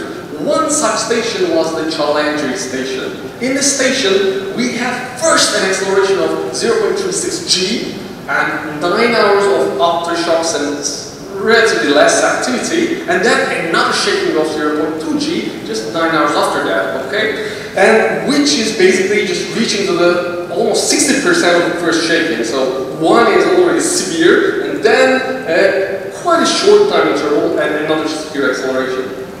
So this idea of progression of damage was an issue we have been working in our group for some time. We were mainly focused on the aftershock-induced collapses, but then this was an issue. We were interested in what would be the progression of damage under some subsequent accelerations. We already had studied this issue, but while studying this issue, actually, a point of concern that was bothered our mind.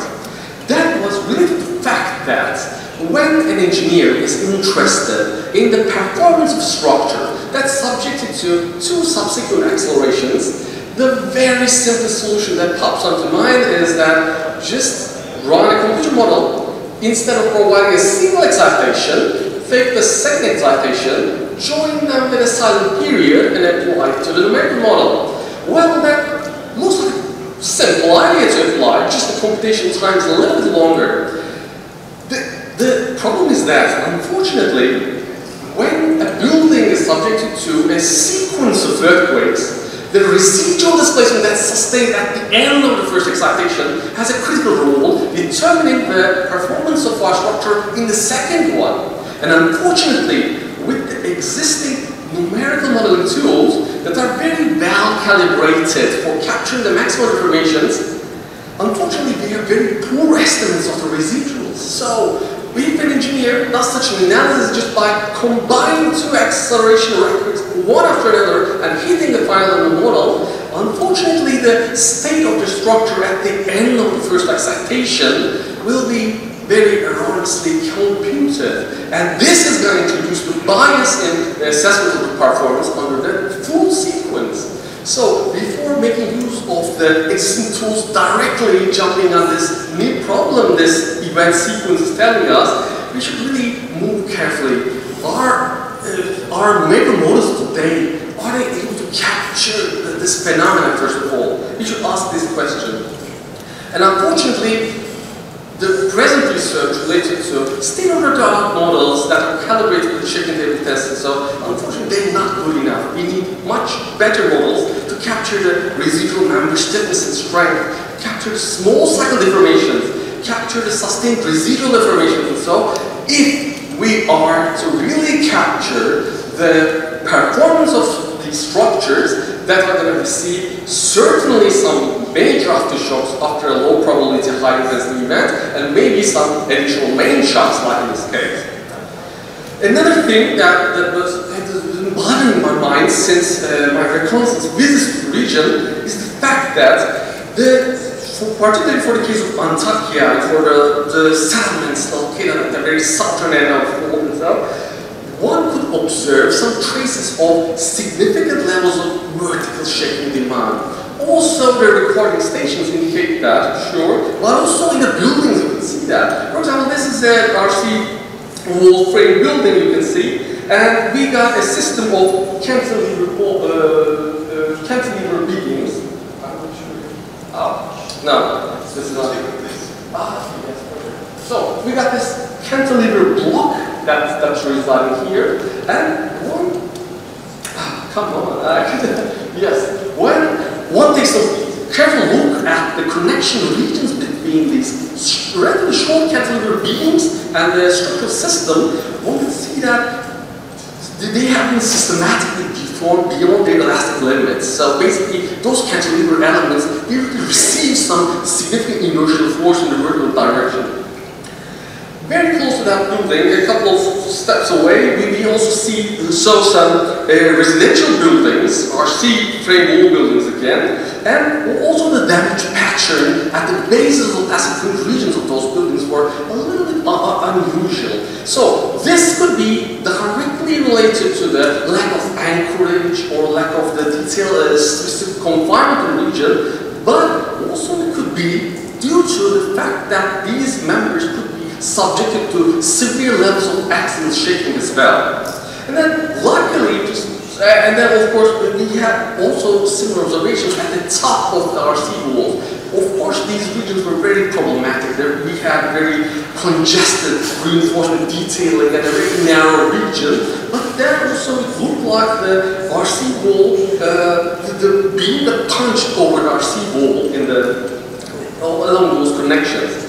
And then also there was some security camera footage during the time of the earthquake, which showed some of the cars in the parking lot really jump up and down due to the vertical shaking. At the very last seconds that could be recorded, one can see that the tires of the car, tire centers of the car are getting really separate from the car and jumping back.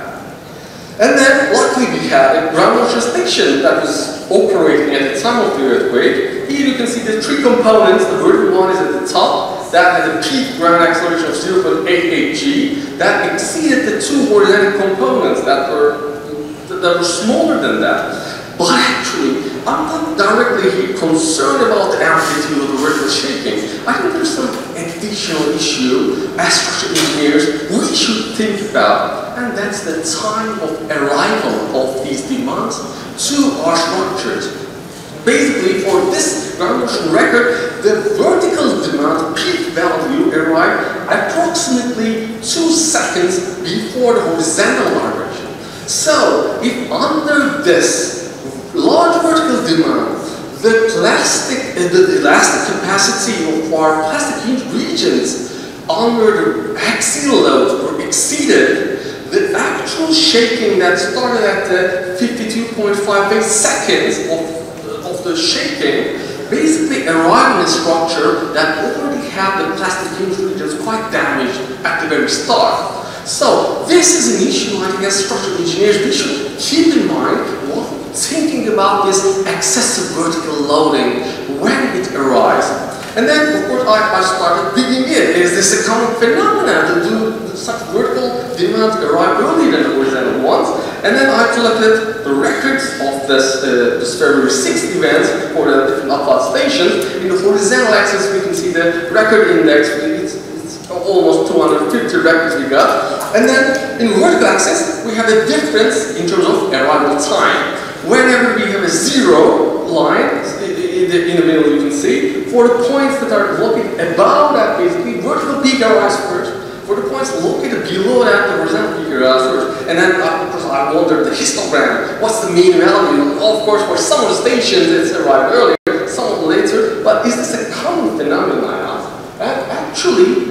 displayed me that, on the average, the peak vertical demand arrived a little bit later than the horizontal one, which is good news, because then the plastic ink regions are going to work, hopefully, as desired, and then the thing will work out. But then, I started getting interested. Is this a phenomenon for the case of entire levels of vertical peak demand, or is there any difference in this arrival time depending on the amplitude of vertical excitation? So now in the horizontal axis we can see the vertical PGA, and then vertical axis again we have the arrival time difference. And I selected like a threshold of 0.3 G to be the vertical acceleration demand. That would be a starting point of concern for a structural engineer. When I plotted the histogram for the points beyond that 0.3 G line, I observed that the vertical demand was on the average arriving earlier than the horizontal one, which is kind of concerning for me. And also I think in this slide I also got a different message. Sometimes in this very large intensity event, we have lots and lots of ground motion stations that record the event.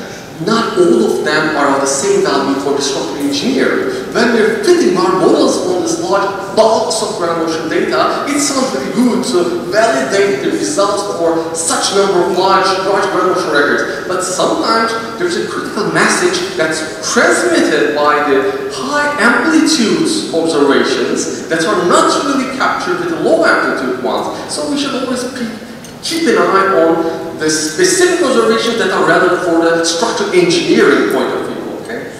And then, of course, I started getting interested in what could be the physical reasons, and I had an opportunity to discuss this with Professor Kusunak as well, and then he also reminded me that the P waves and the S waves do not travel with the same speed in soil media. P waves travel much faster. As a result, when at the site you will have movement of the bedrock.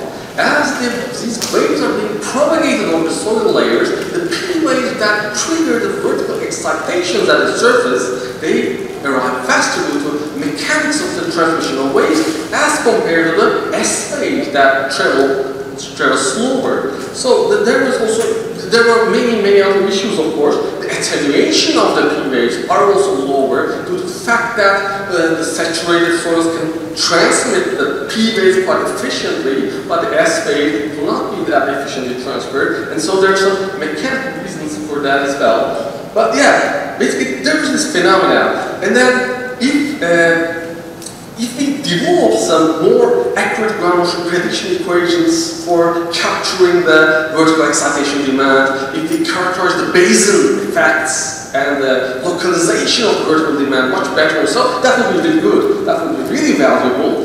But as structural engineers, I think we should also keep an eye on the arrival times as well. That's not the entire story to estimate the amplitude correctly.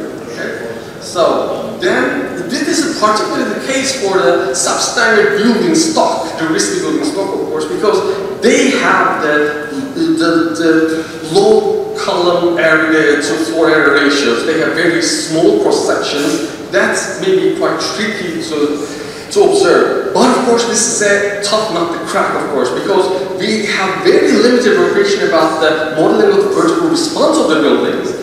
And we have very limited knowledge about the spread of plasticity that we expect in the plastic ink regions if such vertical demand arrives much earlier than the horizontal one. And soil foundational response, non-structural elements, these are all going to have a critical impact on the vertical demand.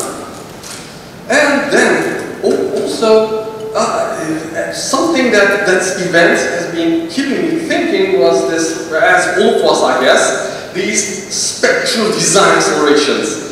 We can adjust the map. Certainly we can increase the spectral accelerations, we can reduce them, we can adjust them. But isn't the main thing we should focus on for careful allocation of resources?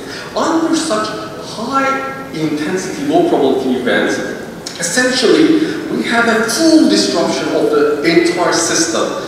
Many of the fellow speakers have already addressed this. Many of the buildings do start to collapse on top of each other. We have very critical failures in the infrastructural elements. And we have very large surface deformations. Some of them are located directly on the fault line, fault rupture, some of them located kilometers away. These kind of surface deformations inevitably result in differential settlements at the bases of our buildings. If we have very rigid and solid foundations and so, this will be accommodated. But for the high risk substandard building stock, unfortunately we have very inadequate foundations. In such cases, when our structures exhibit differential settlements at their support points, either due to some fault rupture, either due to some deformation of the surface of the soil due to excitation, or due to failure of a neighboring cantilever wall that's not been designed to such a high acceleration level, then we got this internal force distribution that's completely different than that we anticipate in our design process. And we cannot capture the forces for such an action by simply adjusting spectral acceleration, design spectral accelerations. That cannot work. And this, unfortunately, brings the system into a very brittle state. We've been working on this since a couple of years, and we observed that this really affects. And the thing is that these surface deformations, it would be really wonderful if they were just located on the fault line, because there are some land use planners and so that would work. Unfortunately, there was a catastrophic surface deformation in Tepehan district in Hatay that really made me concerned. Apparently, in the science of geology, this is some normal phenomena, and this is called the provincial structure of the strikes the faults, and this is something in the textbooks. But this is a nightmare for a structural engineer. Such a huge deformation of the soil, and this is a single person working there. Apparently, this is not directly on the fault line even. This phenomena is actually located in Tepehan, which is approximately 5 kilometers, depending on the fault trace and so away from the fault line, but it's at the end region, so this is something we know basically. But these kind of surface deformations are calling us for our critical facilities, to trying to still operate under this high intensity, low probability events. They're calling us that there are some additional issues, in addition to spectral acceleration problem we should think about. And also, for this high intensity events, the spread of non-structural losses are very extensive, as we can observe. In the field, we could basically observe that many of the non-structural elements that were blocking of the exit passageways of the people. At the time of the ongoing aftershocks, this is a huge problem. We cannot expect the people to evacuate the building 11 minutes within a main shock event from such stairs. And also, in some cases, very large masses of the infill walls that were falling down, it started damaging the structural system by itself. So it started triggering some non-structural failures, triggering structural failure of the building because with this high impact velocity. This is an issue. And then also, in some cases, it was very apparent that the risks related to a structure were essentially governed by the neighboring structures.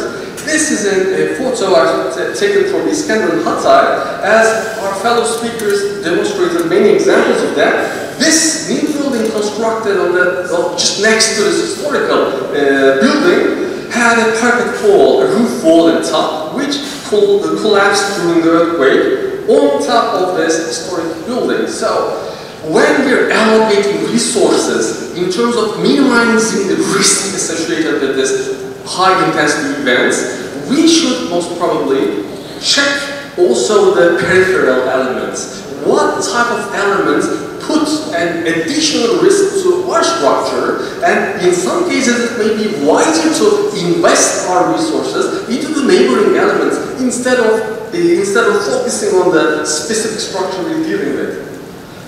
So, these were the final remarks. I don't want to take your time. I know that I'm between the coffee and the nice chats and this meeting, so I would like to thank for all the organizers of this event. And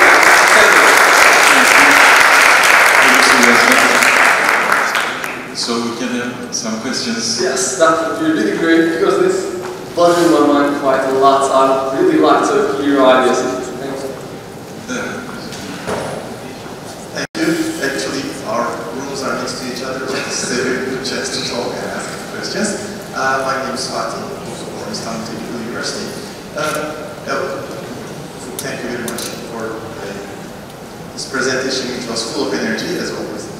And what I want to ask is, you mentioned that when the vertical component of the earthquake hits the structure earlier than the horizontal component, this could be concerning.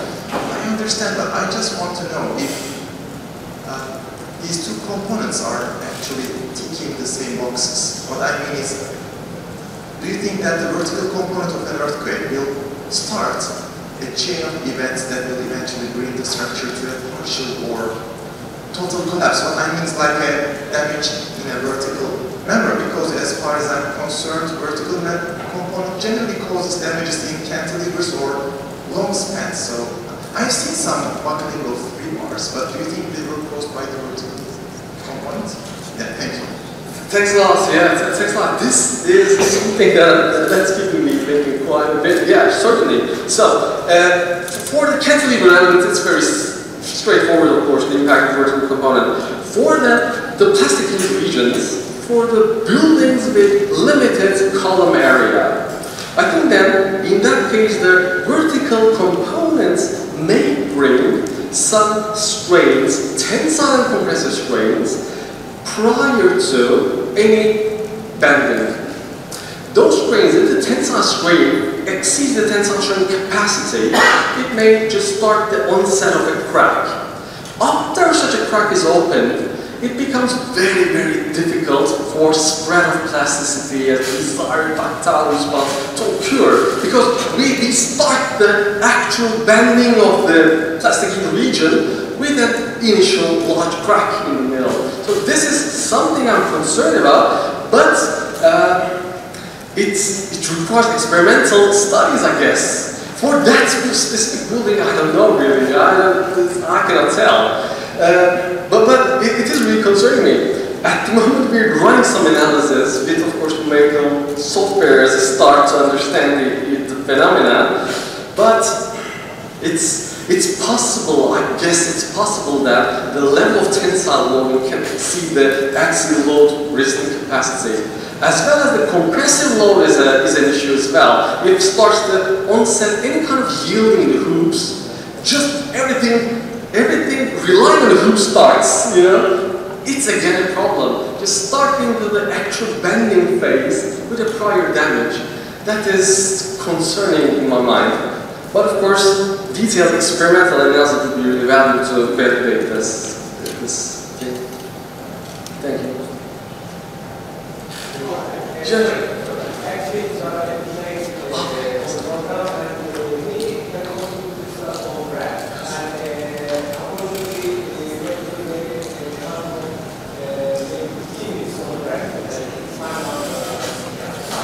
Okay.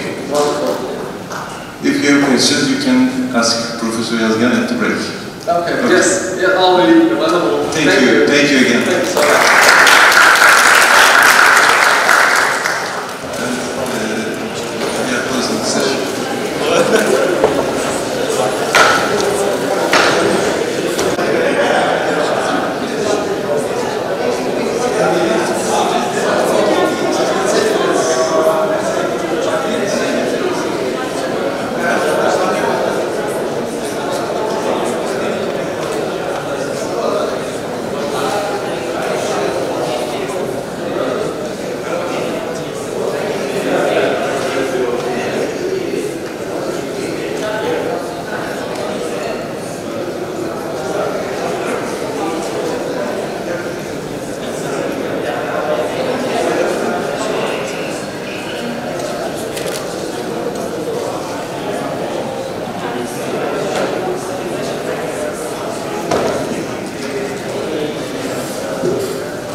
now it is time to start the last session. We have again all presenters for the session, and I will be co-chairing the session with Professor Yazan, University. So the first speaker is Professor Yuji Ishiyama from Hokkaido University, and the title is Development and Current Seismic Codes in Japan. Yes, Professor Ishiyama. Thank you, Mr. Chairman. Thank you, Jake Sensei. My title is Development and Current Seismic Codes in Japan, but I want to focus on history of earthquake-resistant technology.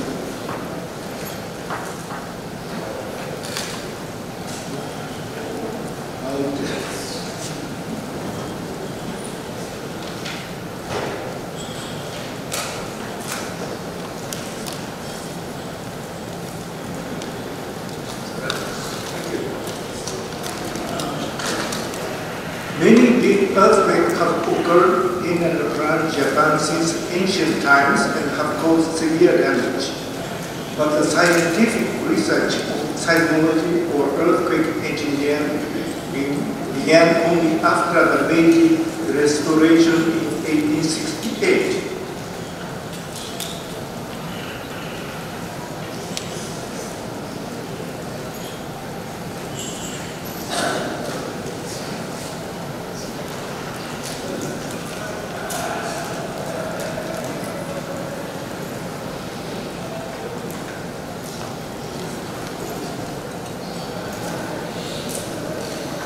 So this is to report a brief history of earthquake-resistant technology in Japan.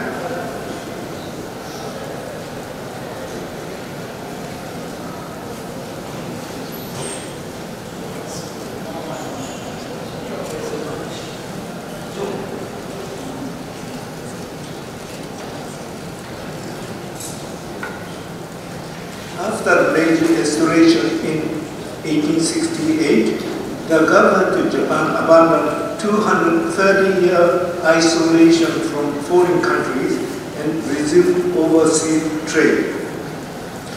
The government invited many foreign researchers, scientists, and engineers to Japan in order to develop Japanese industries as well as to absorb Western culture.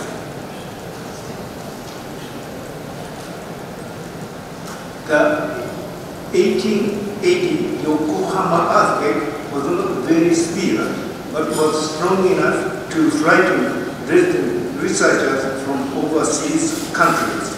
Then the Seismological Society of Japan was founded, and scientific research on seismology and earthquake engineering began.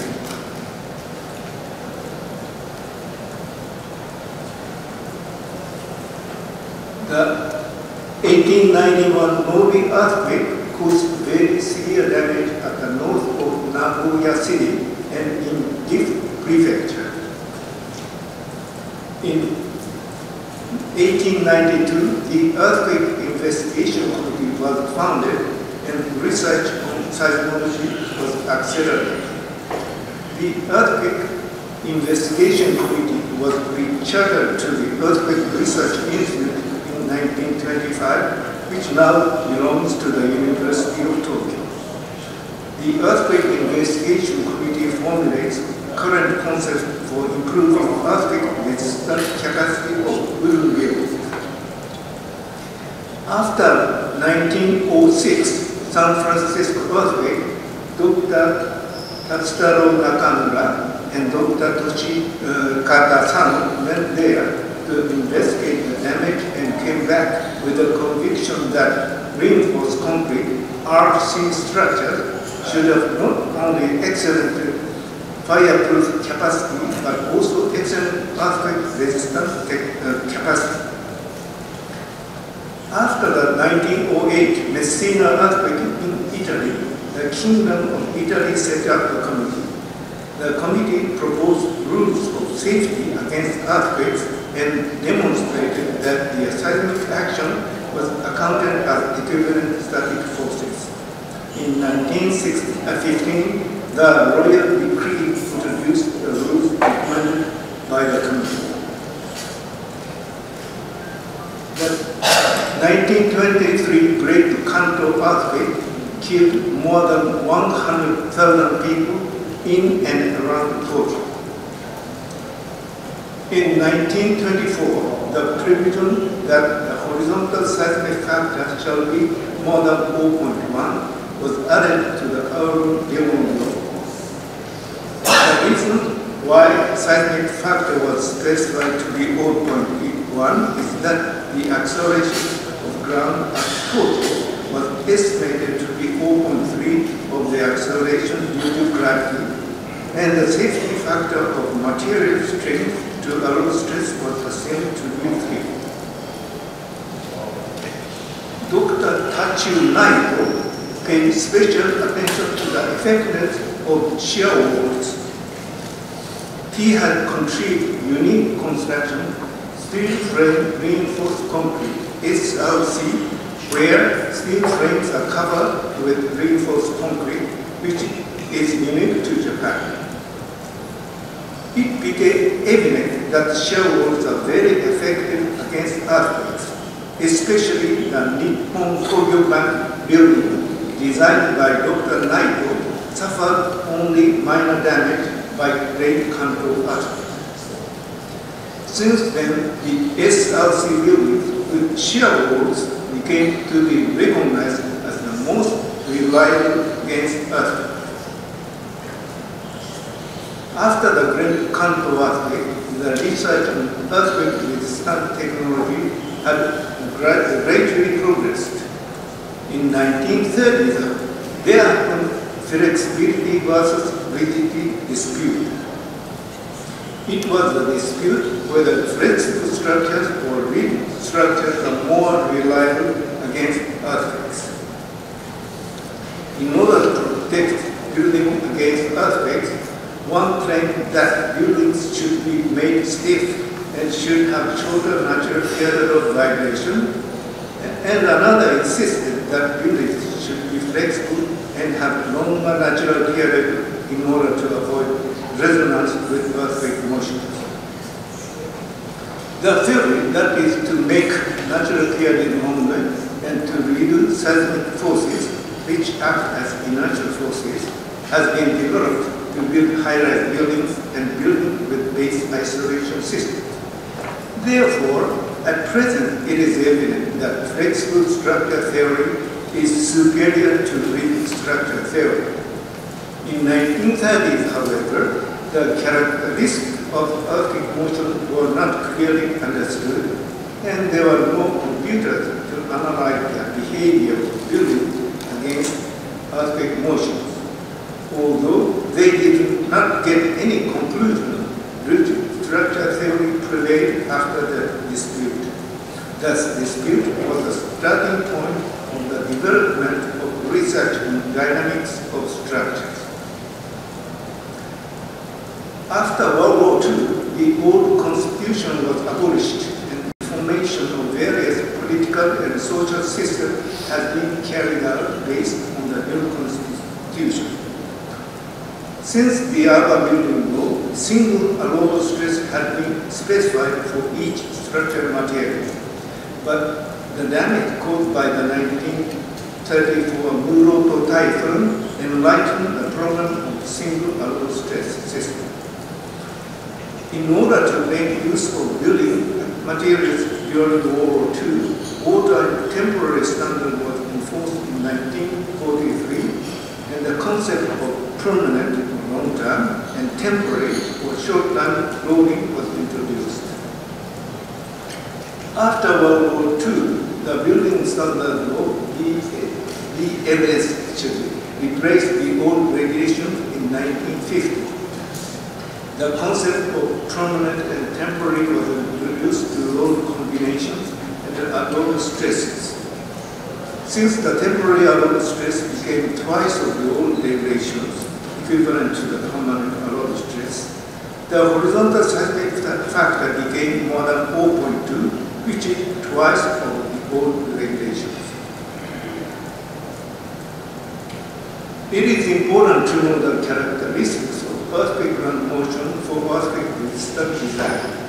Dr. Kyoji Sugi Tokyo, the director of Earthquake Research Institute, emphasized the development of strong motion accelerometers and the necessity of strong earthquake motion records, but his opinion was not accepted in Japan. In 1932, he made a speech on the necessity of the strong motion accelerometers and strong motion records in US. US researchers recognized his opinion immediately, developed strong motion accelerometers, and began to record strong earthquake motion in California.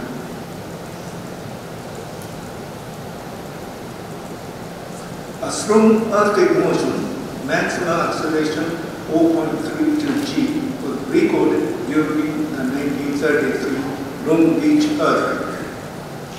A famous strong earthquake motion record was obtained at El Centro, California during the 1940 Imperial Valley earthquake. Then it is still used for dynamic analysis of high-rise buildings and other structures. In Japan, it was after World War II that research on the analysis of earthquake ground motion records began. It is impossible to analyze earthquake motion records or to calculate structural response caused by earthquake motion by hand calculations. Fortunately, electronic computers were being developed. As a result of earthquake response analysis, it was found out that acceleration response of buildings with longer natural period becomes smaller. Then it was shown that high-rise buildings can be constructed in Japan. In 1963, the maximum height limitation of 31 meters since the urban building law was abolished. In 1968, the first high-rise building in Japan was completed. Since then, high-rise building began in Japan. So this picture shows the first high-rise building in Japan. It was found out from the result of earthquake response analysis that earthquake forces which act on buildings during severe earthquake motion are much larger than the bodies faced by the ESL. It was also found out that most buildings did not collapse by severe earthquake motion because buildings have overstrength and ductility which were not considered in structural calculation. In the 1968 Tokachi-oki earthquake, many RC buildings suffered severe damage, even though they had been believed to have enough earthquake-resistant capacity. Then the BASL was revised and the shear reinforcement of reinforced concrete columns was strengthened. Incidentally, the effectiveness of this revision was proven in the 1995 Great Hanshin earthquake. As you can see the right-hand figure, until 1970, the shear reinforcement is every about 30 centimeters, but after 1971, every 10 centimeters. RC buildings suffered unexpected damage in the 1968 Tokachi earthquake, etc. The seismic evaluation method for existing RC buildings was developed in 1977. The seismic evaluation method for steel buildings, wooden buildings, and SLC buildings were also developed. In the seismic retrofitting promotion law for existing buildings that was established after the 1995 Great Hanshin earthquake, buildings are assessed using the seismic evaluation method. The fundamental revision of the seismic design method became necessary because of the development of earthquake response analysis technology and the damage caused by earthquakes. A 5-year national research project for establishing a new seismic design method was carried out from 1972 to 1973. 1977 in Japan. The 1978 Miyagi earthquake hit the same area, and its occurrence accelerated the adoption of the proposed method. Then the BSL was revised, and the new scientific design method has been since 1981. The major changes were as follows. One, introduction of two levels of earthquake motions, that is severe earthquake motion and moderate earthquake motion. Two, simple formula to evaluate seismic shear and its distribution along the height of buildings with shorter natural period as well as longer natural period. Three, seismic shear factor instead of seismic factor. Four, consideration of structural balance in plan and elevation. Five, structural characteristic factor to consider ductility, etc. The validity of the new scientific design method has been proven in the 1995 Great Han-Shiawa earthquake, etc. The method is still used as the major seismic design for Route 3. The 1995 Great Han-Shiawa earthquake caused extensive damage that most researchers and engineers have not expected. Until the earthquake, Japanese people believed that most buildings were safe against earthquakes, even against severe earthquakes like the Great Kanto earthquake, because the BSL building standard was strict enough. The Great Han-Shiawa earthquake, therefore, forced the researchers to reconsider the intensity of severe earthquake motion and the damage caused by earthquakes. The damage to buildings constructed after the new seismic design method was not so severe as the damage to other older buildings. Then the seismic evaluation and seismic retrofitting were applied to existing buildings that were constructed before the new seismic design method was adopted. The seismic retrofitting proportion law for existing buildings has been enforced since 1995. The damage to buildings constructed after the new seismic design method was mainly the damage to the soft and weak first story that had been used for parking spaces or shops. Therefore, the shape factor was revised after the earthquake. Although the validity of the new seismic design method had been proven, the BSL was revised in 1998. The revision was to make minor amendments to the new seismic method and to introduce performance-based response and limit method. This is Route 4 in the next figure. Let me explain a little bit about base isolation and response control. As for base isolation and response control system, various ideas have been proposed and some of them have been applied to actual buildings. One of the systems that is applied not only for experimental but also practical use is the rubber bearing. The rubber bearing is a device in which thick rubber sheets and steel plates are laminated alternately. Its horizontal stiffness is low, but the vertical stiffness is high. The device was developed in France in the 1970s. In the late 1970s, it was applied to buildings in nuclear power plants in France, South Africa, New Zealand, US, etc. In Japan, it was used in a house in 1983, and the base isolation system gradually spread. There are approximately 5,300 buildings and 4,700 houses with this system in Japan as of December 2010. 21.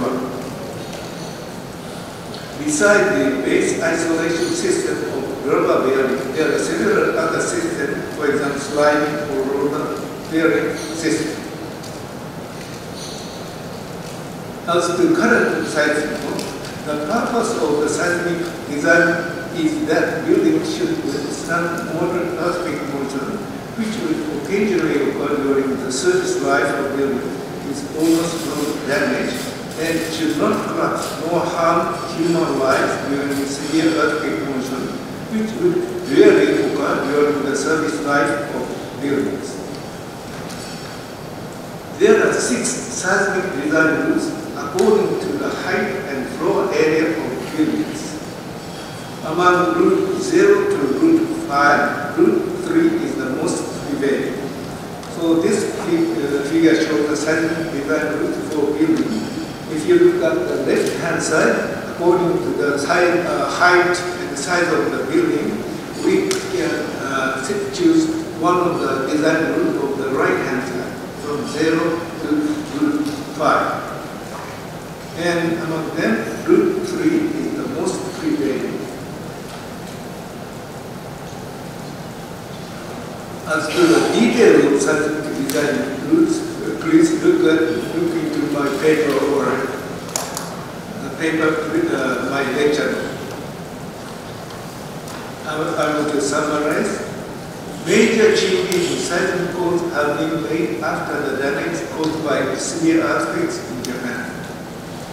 In spite of often struck by severe earthquakes, no measures against earthquakes were adopted before the Meiji restoration in 1868.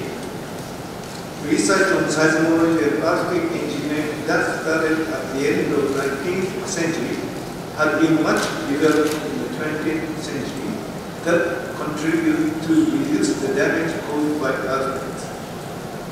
And then, during the last decade of the 20th century, the 1994 North earthquake US, the 1995 Great Hanshiawa earthquake Japan, the 1999 Great Turkey earthquake, and the 1999 Great Taiwan earthquake occurred and caused severe damage.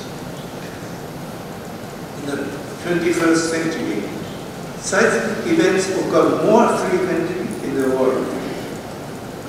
That is, 2004 Sumatra earthquake Indonesia, 2006 Kashmir earthquake Pakistan, 2006 Central Java earthquake Indonesia, 2008 Manchuan earthquake China, 2009 Western Sumatra earthquake Indonesia, 2010 Haiti earthquake, 2010 Chile earthquake, 2011 Great Hanshiawa earthquake, and 2023 Turkey Syria earthquake. In this 21st century, we are still not free from earthquake damage, but hopefully the fundamental objective of seismic design, that is to protect human lives and minimize the damage to properties, will be accomplished. Thank you for your attention.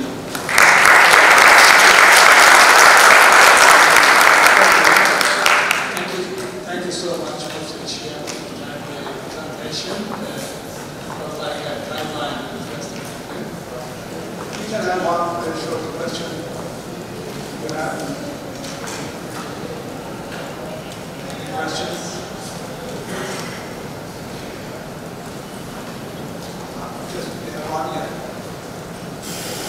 Sedat Kömürcü from Istanbul Teknik Üniversitesi.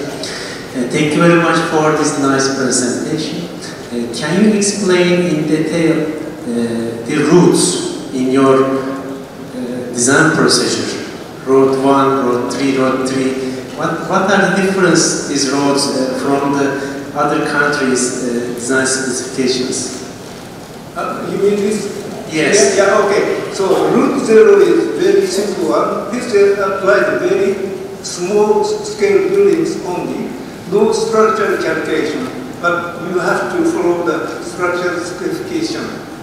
But in case of, for example, maybe route 3, we have to follow those structural specifications, but some can be alleviated. And B, a lower stress, that is to design the building within the elastic range for moderate earthquake motion. And we will also check the story drift to prevent the damage to non-structural element. And G, ultimate lateral capacity, that is to consider the safety against severe earthquake motion. We usually do so-called pushover analysis, non-linear analysis. Okay? Okay. Thank you, Professor. Okay. Thank you very much.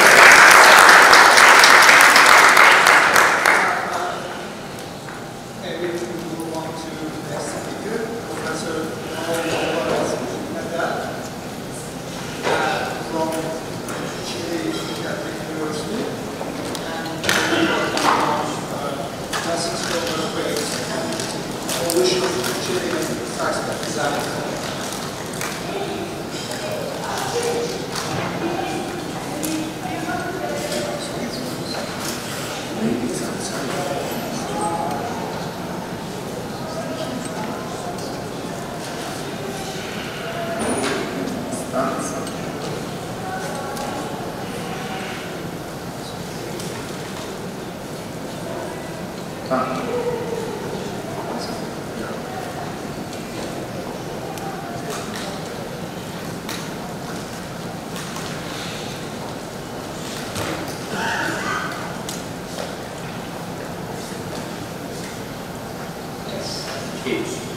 Okay, thank you very much for the invitation. I'm very happy to stay here. I am going to show 4 different topics. But I am going to say fast because I don't have enough time to show you. Okay, I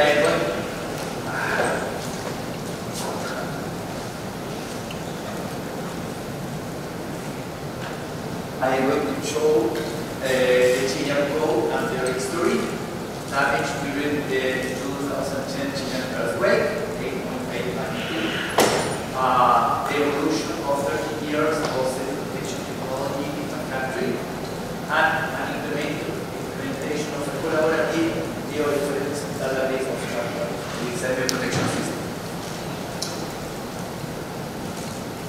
First of all, the Chilean code and their history.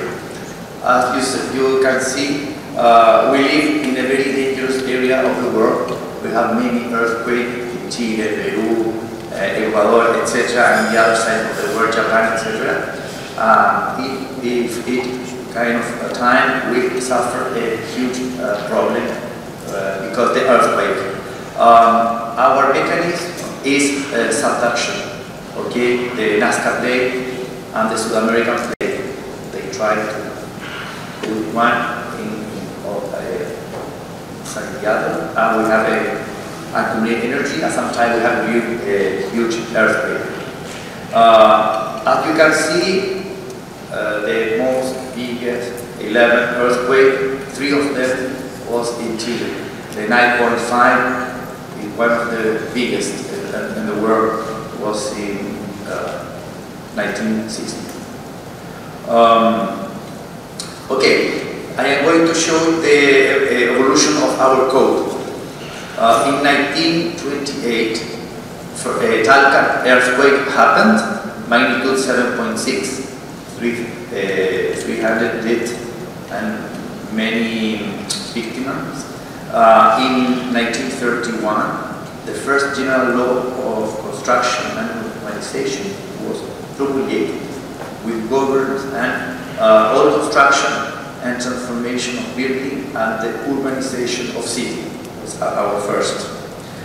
Then in 1935, the law and general ordinance of construction and urbanization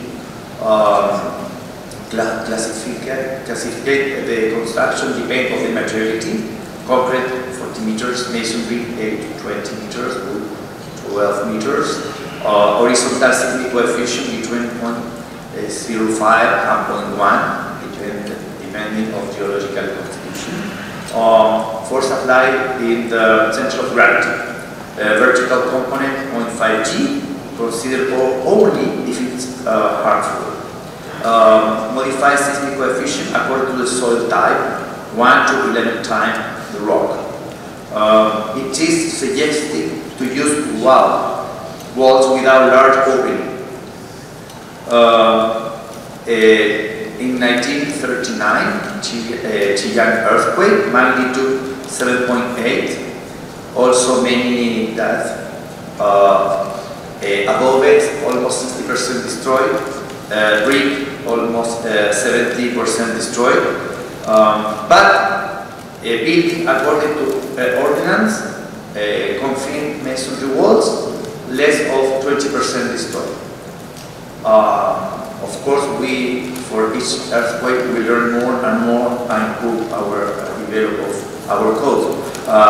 The new law and general ordinance of construction organization, the height of masonry build is limited to 12 meters.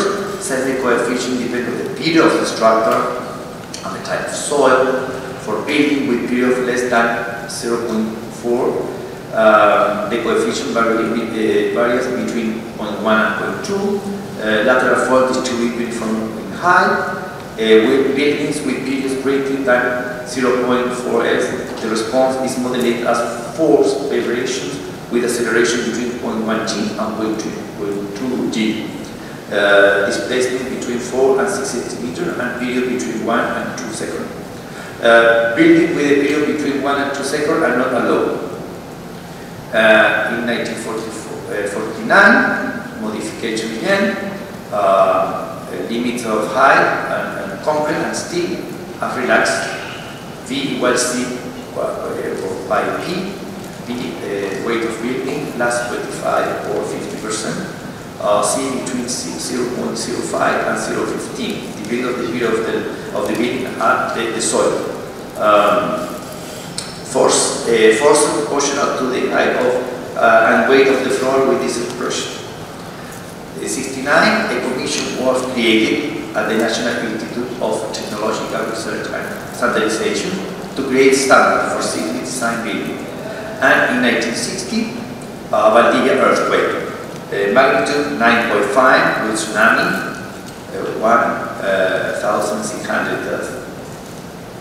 1969, the Chilean Association of Seismology and Seismic Engineers was created.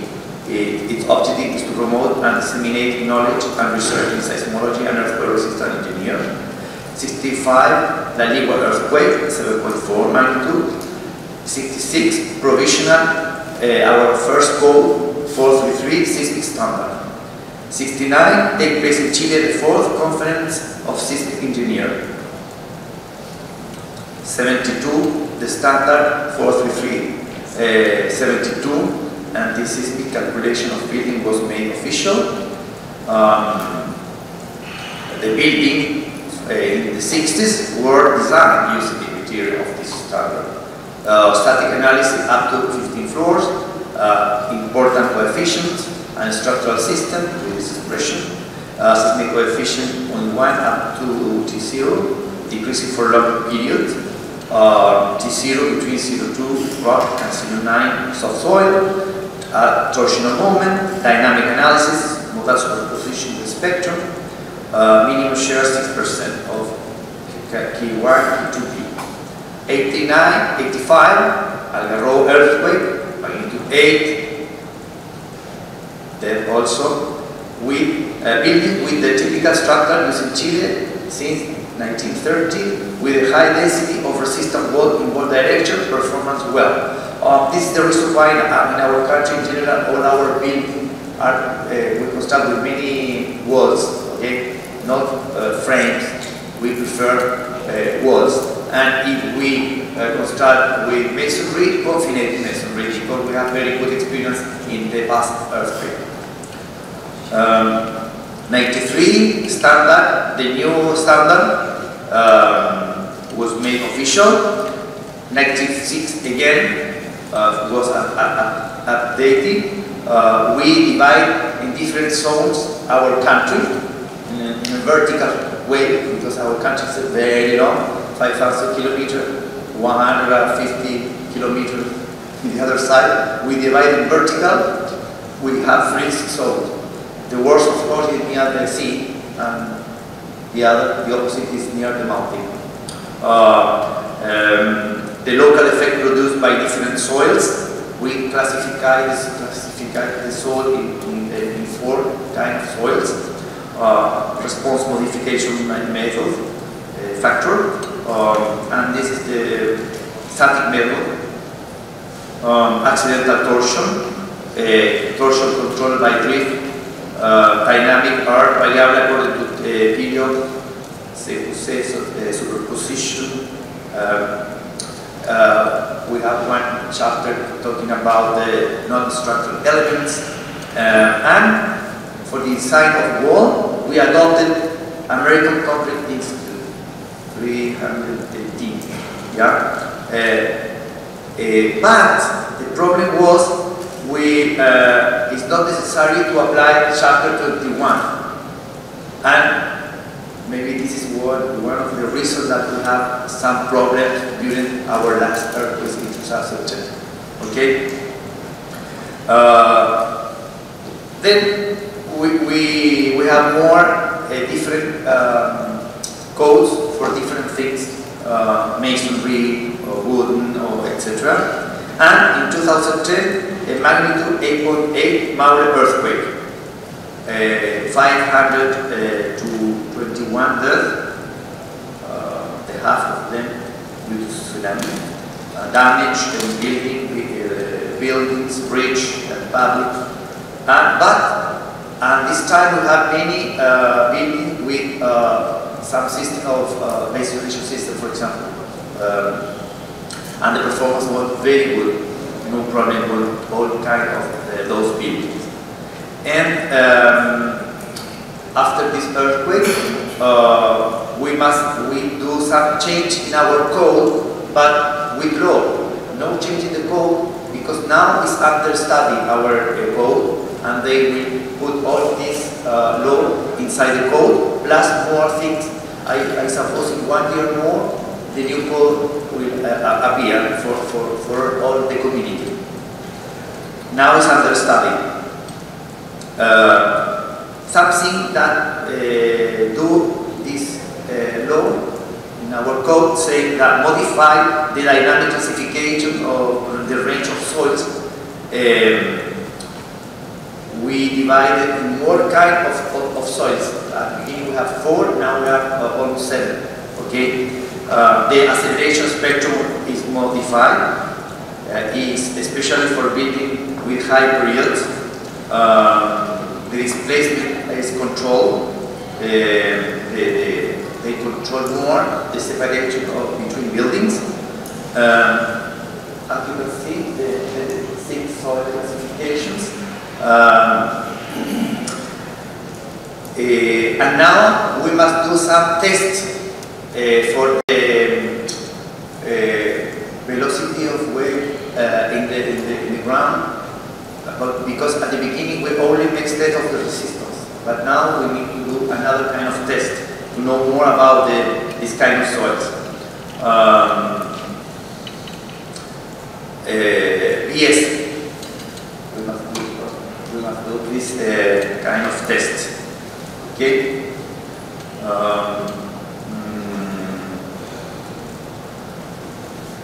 This was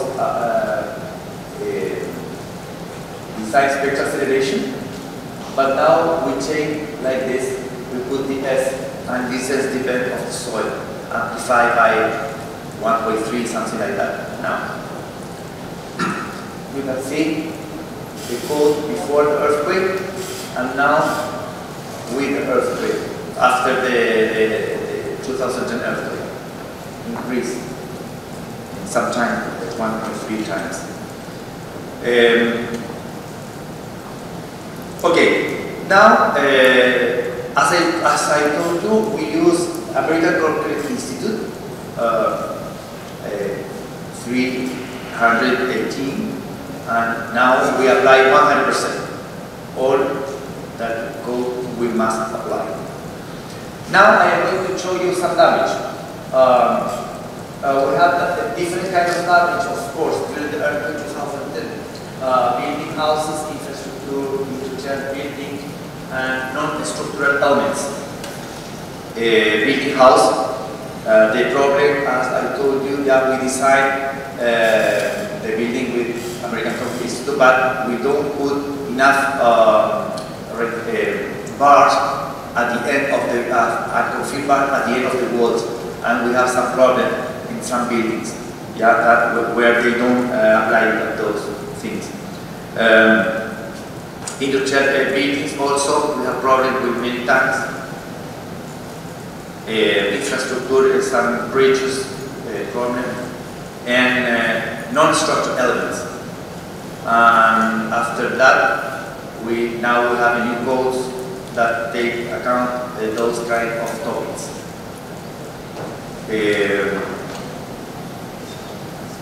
I am going to show some damage in Santiago or Valparaiso. This building totally collapsed. Not many buildings collapsed in Chile during the earthquake. Few of them, we know the names also, the name of the building are few. This is in the Concepcion. With problem with the first story, very soft, and no enough bars at the end of the wall. This is another kind of problem, soft intermediate story and change of stiffness in the plants. They have two big problems, this building. Here, and you can see they lost one complete step floor. Also this building, first floor, very soft and no many bars. In general speaking, the same problem happens. Now with the applying the new code, it's not possible to happen now. The same problem. And this is a small building, but the problem was the first floor was a parking area. And one side of the building very strong, and the other side very soft. Torsion, no enough confinement in the columns. Follow. And non-structural element. Okay, now I'm going to show the system protection technology in Chile, because this system worked very nice during the earthquake. Remember, we had 8.8 magnitude, very strong. At this time, we had 15 different kind of structure, and the performance was excellent. No problem with the structure, no problem with the device, no problem. In general, our code say that level 1, no damage. Level 2, limit damage and non-structural element. And level 3, avoid collapse, no kill people. But nowadays, the people ask for more. The people ask for structural protection, protection against contents, continuity in operation, protection to life, a great comfort. We must give more than the last period of time. A good solution maybe to apply self-protection technologies. We use and implement dissipation and isolation. Okay. In 1992, we constructed the first building, 2 equal buildings, one with and one without. Was the first step in our country. We construct a lab in Catholic University to test from the small test, big test, to know about the rubber and how they function. We design and construct main buildings, also a port, also a tall building like this, 50-something store, port, all of them with base isolation system or dissipation system, depending on the size of the building. As I told you, 15 structure built before the earthquake in 2010. Chile developed their own code, base solutions,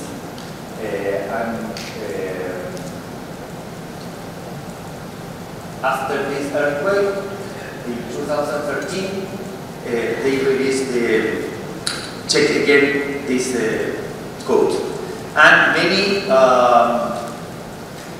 companies appear to design with seismic protection technology. The first was Ipred, also Professor Borochev, Ipred from Católica, Borochev from Chile University, and also appears some industry that construct the devices, Vulco, Nuyutec, etc., many others. Okay, different kind of device they construct for us in Chile and also for sale outside. The energy dissipation. They construct many different devices. As I told you, this big building, 52-store building, with this kind of device to dissipate energy. We put in 3 steps, and we decrease 40% of the building. Mass tamper to put at the top of the building. For example, this building, Arauco building, we put this kind of device, and also the behavior of that building, because it was constructed in 2005. Base isolation, of course. We construct many devices. At the beginning was small, but day per day they need more big, and we must change our machines to test, because we test all the devices. When we use this in each building, we test everything. You can see the first lab, small, now it's very huge. 2,000 tons in vertical, 500 tons in horizontal, etc. All of those, the building, hospital, precast, port, house, etc. was constructed before the earthquake, and the performance was very nice. Also, we construct another kind of project. For example, tank for gas. It's a very huge tank. Hospital. All our hospital is constructed with base isolation system now, for some dissipation. After that, Talca Hospital, La Florida Hospital, Maipú Hospital, Antofagasta Hospital, Kars Hospital, etc. All our hospitals are constructed with base isolation system or some dissipation or a combination, depending on the shape and the mass and the period of the building. Also, social house. As you can see during the earthquake, this happened with this community. And the government decided to reconstruct the building, but with base isolation system. And now this is they have all those buildings with those systems. They put technology for social house. And many others. Also, Bahá'í Temple, a pavilion in Milan, Catholic University building, etc. Industrial, we put some kind of this system.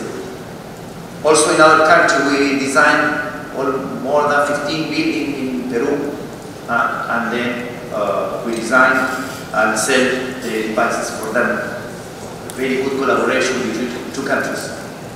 Okay, and finally, I would like to show this.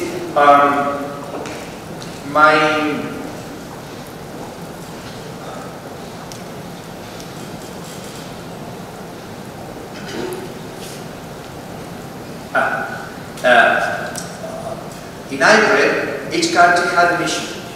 The mission of Chile is to promotion of innovation and dissemination of technology of seismic safety for buildings. To achieve this objective, a georeferencing system is being developed to show structure with seismic protection system. I decided to show to the community different kind of buildings in the world with different kind of seismic protection technology, with information that you can use. Okay, we ask a questionnaire first, the name of the project, the address, where it is, who designed, if it's reinforced concrete or wall or what, how many stores, underground, or what kind of devices, dissipation or isolation, etc. Make also photos if they can borrow us, draw perfect, etc. All of this is information that we are taking and put it for the community. I decided at the first, we have two web pages in Chile. One is civics and the other Ipred, and we decided at the beginning to put our database in these places. Okay. If you open the database, you are going to see, for example, the map of Santiago, like this, and then you can see the different buildings. And if you put one of these buildings, you can obtain some information or at the beginning statistic. For example, how many buildings are hospitals with system? And they can say 30% or something like that. How many tall buildings, how many wooden buildings, I don't know. Depending on what you want, we are going to have different way to make a statistic. Yeah? Also, in each building, if you push the building, open a file like this, and if you open the file, you can see all the information inside the file. And also, if you put this appear different photos, for example, the structure. In this case, it's the Titanic Tower. Yeah. And I put also a sub-file with information about different kind of seismic protection technology. The rubber, the dissipation, dust, damp mass, etc., etc. The people can read and learn more about those kind of things. And also, I am preparing information also for different web page with this kind of information. For example, how to obtain the code of Italy, how to obtain the code of Japan, how to obtain the code of Chile, about this, or information useful for you about those kind of topics. Maybe this is a good way to share information to the community, not only the engineer. Because if you ask to the normal people, do you know what is seismic protection technology? What? They don't know. But they must buy a house, they must buy a building, but they don't know about those. But if they know, will be different. Okay, I finished. Thank you very much.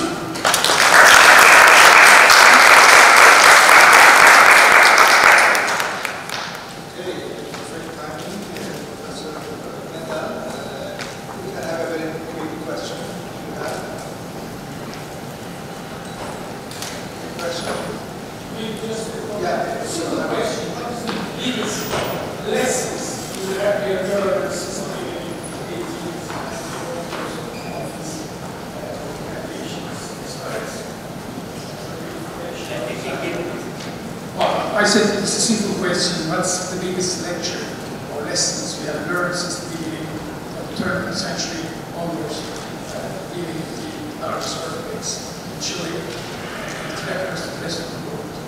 Yeah, the first lesson about the history of our problems. We love words.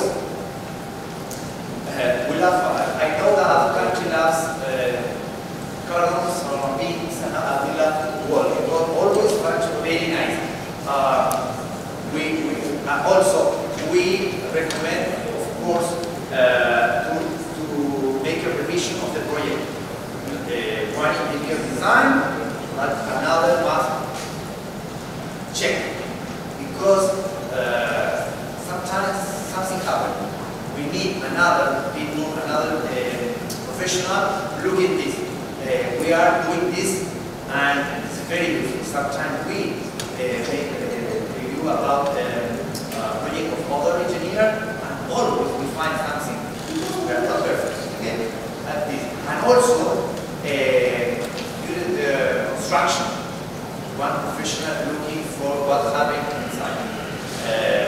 With this combination, this both thing, and of course, cross-contract building with soft first floor or change of rigidity, vertical and horizontal terrible, doesn't work for our countries.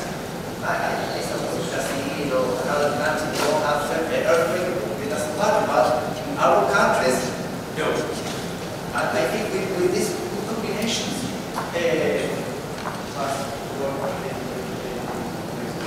and also in my country now, the engineer that check almost sign, and if something happens, go to jail.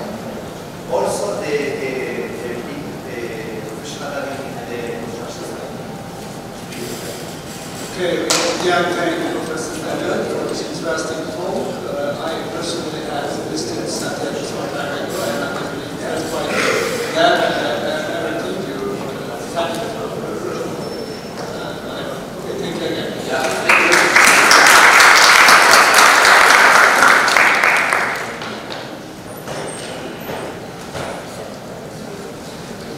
Yes, now it's my pleasure to invite our next speaker, Dr. Beri, who is a former member of our Istanbul Teknik Üniversitesi, and the title of his speech is Evaluation of Turkish Built Labor Earthquake Code based on Field Survey after the February 6, 2023 earthquakes. Thank you.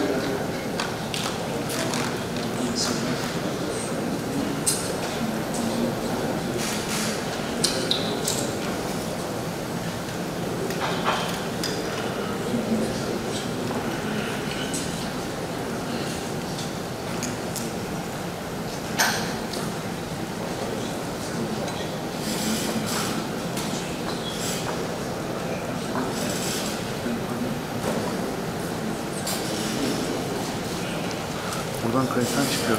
Kırmızı düğmeden bir kere basıyordun. Şu reji yazıyor ya, o standby'a dönüyor.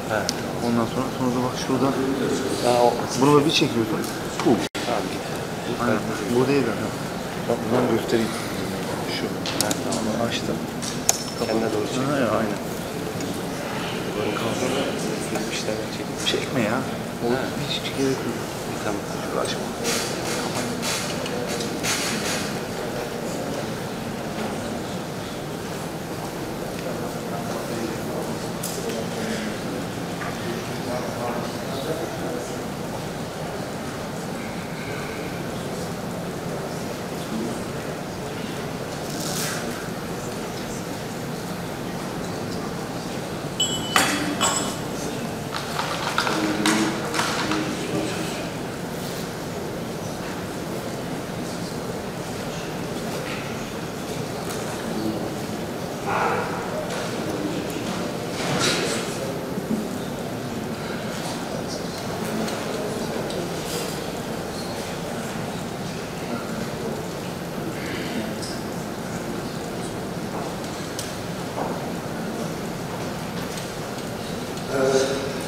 Thank you. So I will be talking about our observations and considerations what we are learning in the sense of how we can improve the Turkish seismic from the Maraş earthquakes. So first I will talk about briefly Turkish earthquake code, 2000 new Turkish earthquake code, and basic design principles of the code, and some practice how we implement the seismic design for typical buildings. I want to also briefly talk about it, and I want to talk about our observations and implications from the perspective of the seismic code. So the new Turkish seismic code, earthquake code, is a major update from the previous code, which is 2007 seismic code. So we have both new sections and major updates to existing sections. So to the new sections, the design design sections has been divided into now two major parts, which is strength-based design and displacement-based design. And displacement-based design here we mentioned about mostly the nonlinear behavior of the structure for using nonlinear analysis and performance evaluation of the structure.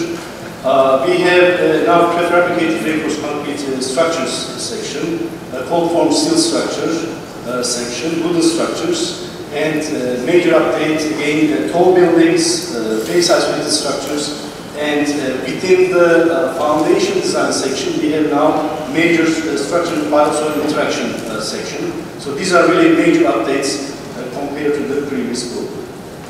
So the updated sections again, these are really, I cannot get into all the details, but there are really major updates in the design principles, design methods. We have major updates to reinforced concrete structure design, from diaphragm design to shear wall design. Steel structures, we have also some updates to steel structures.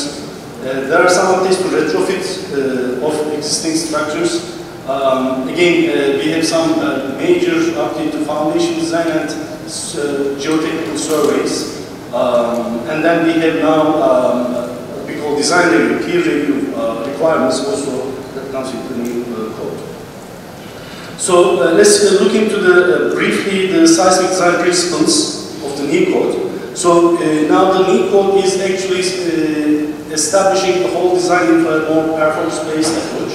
So we now have well-defined levels of seismic hazard.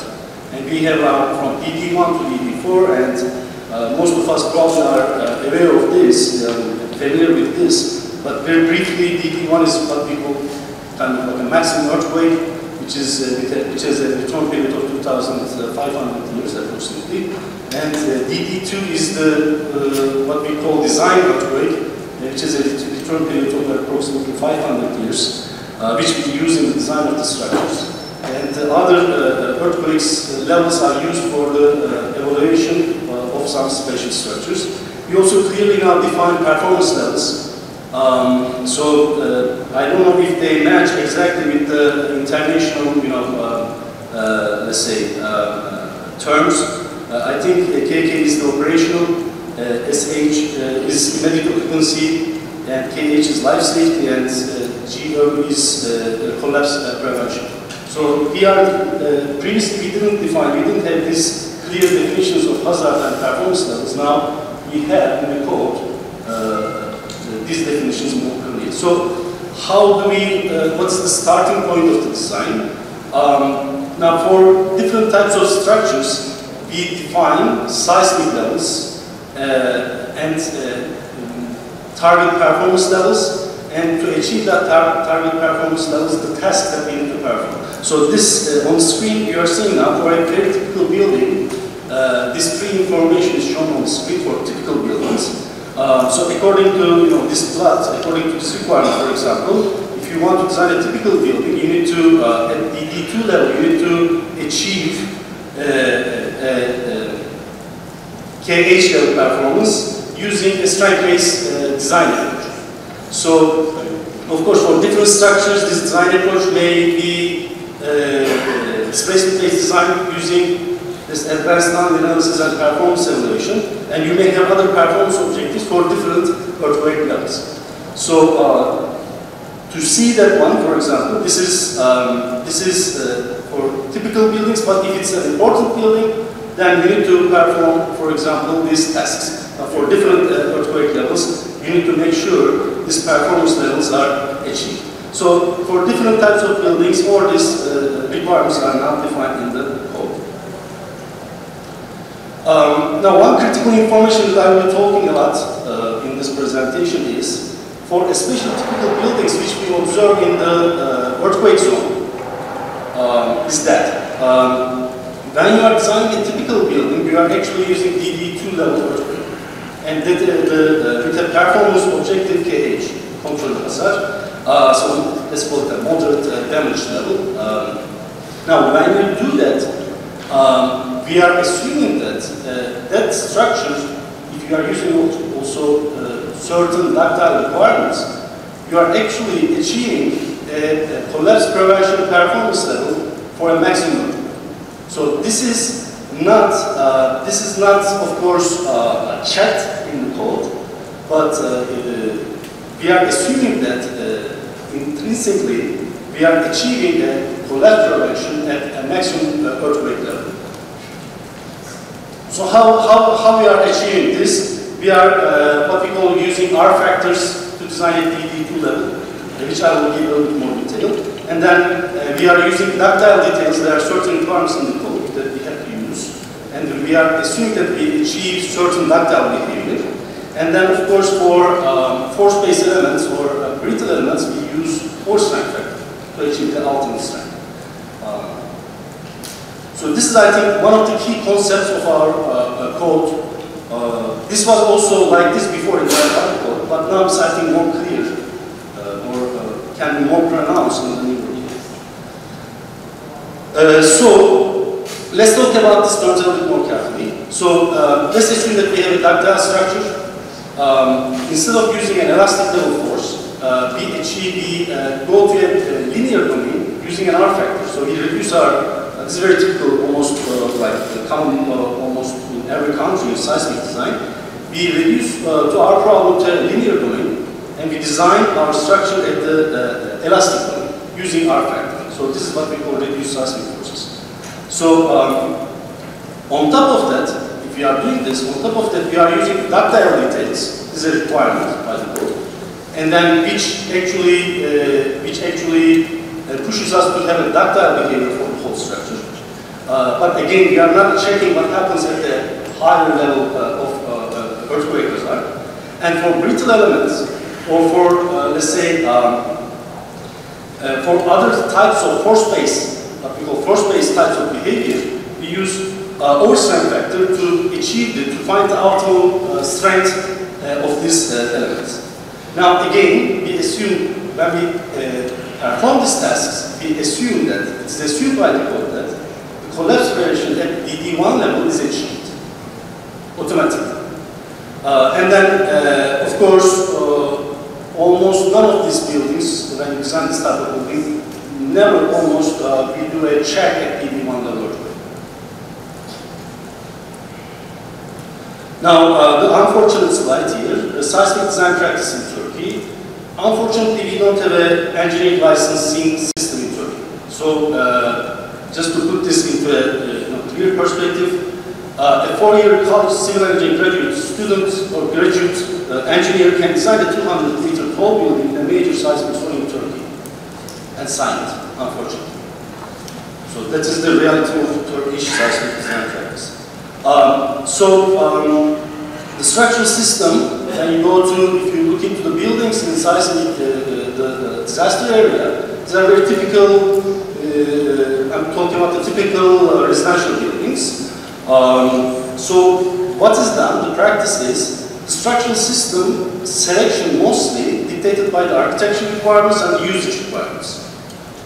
So I didn't see much let's say, consideration in the design phase when structural system is being selected from the perspective of having a better seismic design or better let's say, seismic behavior.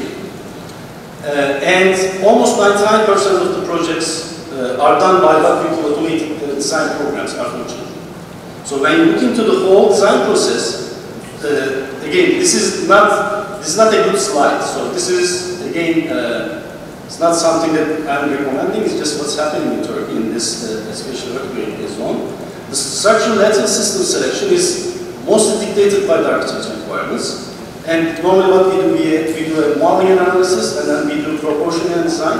And this modeling analysis and design part is done by the automated design programs. Now when you look into this picture, you don't see any interference or any contribution from a seismic design engineer. So what I'm trying to say here is this. Yes, we have a very good seismic design code, but a big part of the problem is legislative problems and practical issues. So let's go to our observations and let's discuss this code, which parts we can recommend to improve. Let's start with the seismicity. Of course, I'm not a seismicist, I'm a structural engineer. But there are major observations I also did with the seismicists. As we all know, that's a major earthquake and various levels of ground motion occurred in this earthquake at various locations.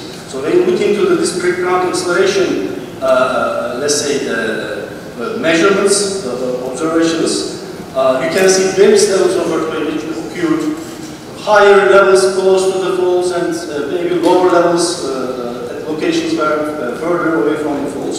So we can see different levels of earthquakes. Now, right after the earthquake, of course, different universities and institutions worked on the ground acceleration reports and they plotted these small spectrums, and I just picked two of them.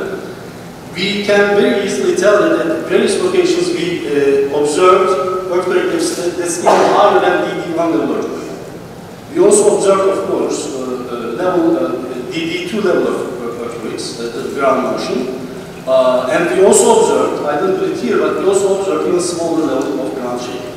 So there had been in the practice discussion that DD1 level, when this was introduced in the code, this DD1 level earthquake is just too extreme, it's just no need to be used in the design, it's just not necessary, but we learned from this earthquake that actually we can, our country can experience ground shaking that's even larger than DD1 level.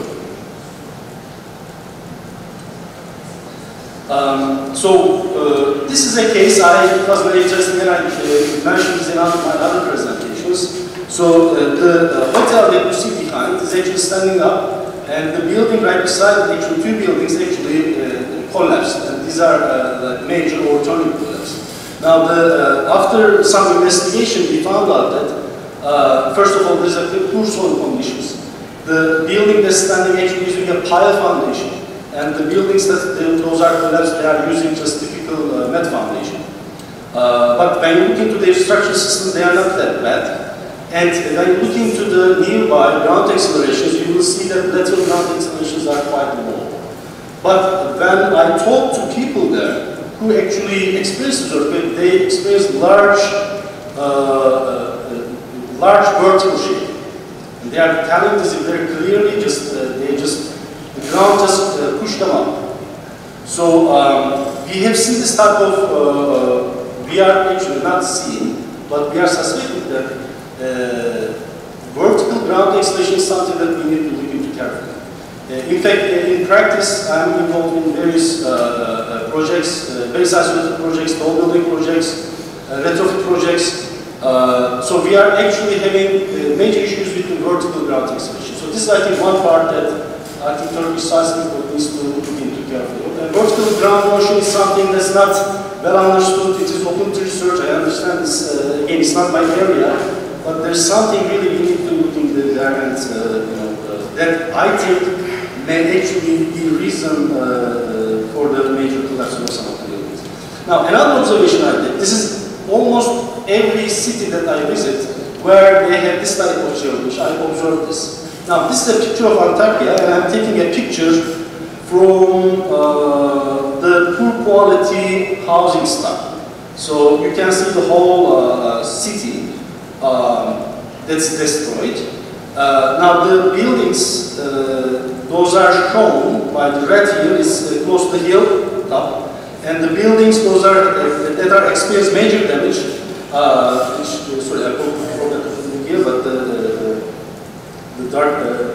black colored buildings, they experience major damage even if their quality, construction quality is way higher than the buildings that I'm standing very close in this picture. Now, the buildings that I can right in front of me in this picture, what we call gecekondu. Okay, they don't have any engineering. It's just somebody from village came there and built in there. There's no foundation of these buildings. There's probably no, let's say, design process occurred. Just buildings that's just constructed by villagers, and none of them are damaged. So this is interesting. But you see the old buildings down there, like the whole city is. So I don't know what effect this is. This may be related to what they call basin effect or some the geography of the location, but this is really something we need to look into. Now, for those who know Turkish seismic code, the seismic levels are estimated based on what we call B-type ground, B-type soil conditions. Then we amplify these, or we change these values using what we call Bohr coefficients for different local site conditions. But I think we also, other countries also don't have this type of modification for seismic ground motion, but the geography, I think, is also very important. Because these buildings, according to our code, should experience also very significant ground shaking. But again, they don't have even proper foundation, they don't have any proper structural system or anything. None of them is damaged. So the buildings right maybe 1 or 2 kilometers away from this, poor quality buildings, the whole city is gone. So this is again something that I think seismic experts need to look into. Let's talk a little bit about geotechnical soil conditions. Now, one observation I did was, in the especially last 10 years, there has been expansion of the cities to the outer parts. So there's always an old city, and then newer establishments are, built, maybe close to hills, or sometimes close to the locations where they had once in agricultural activities. So when they see more clearly, you can see all these agricultural lands. So they are actually extending the cities towards the poor soil condition locations. And we know that, unfortunately, these locations, geotechnical studies are not done properly, although our code is very good. And we have very good specifications, we have very good, for the Turkish earthquake codes, soil investigation section is also, I think, is very good, and it has been updated significantly. But in these regions, these are not implemented properly. So that's why I put a note of practice. It's a matter of practice, not a matter of code. It's a matter of practice. So we really need to improve our soil geotechnical surveys, quality of our geotechnical surveys, and improvement of the soil conditions in these areas as well. I think this is one thing that I observed. Now, why I mention this, these establishments are huge. They are not small, and in every city we observe this. And those buildings damaged, they had like thousands of these buildings had minor to moderate damage, and none of them can be retrofitted. We don't have engineers to retrofit them, we don't have engineers to study them, we don't have budget to work on them, so I think they will all be just demolished. So this is just a waste of national, let's say, values. Okay, so this is another, I think, important observation I did, which I want to discuss a little bit further. So maybe you can, if I'm taking too much time, maybe you can just stop me at 5 to 6 minutes.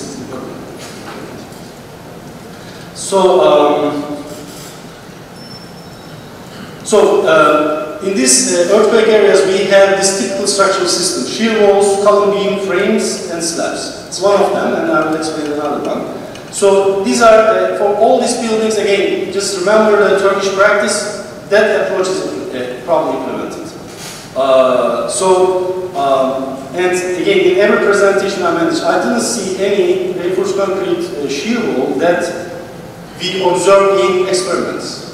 So what I observed is damage in the frame elements and both beams and columns. This may be small damage to large damage, minor to major damage.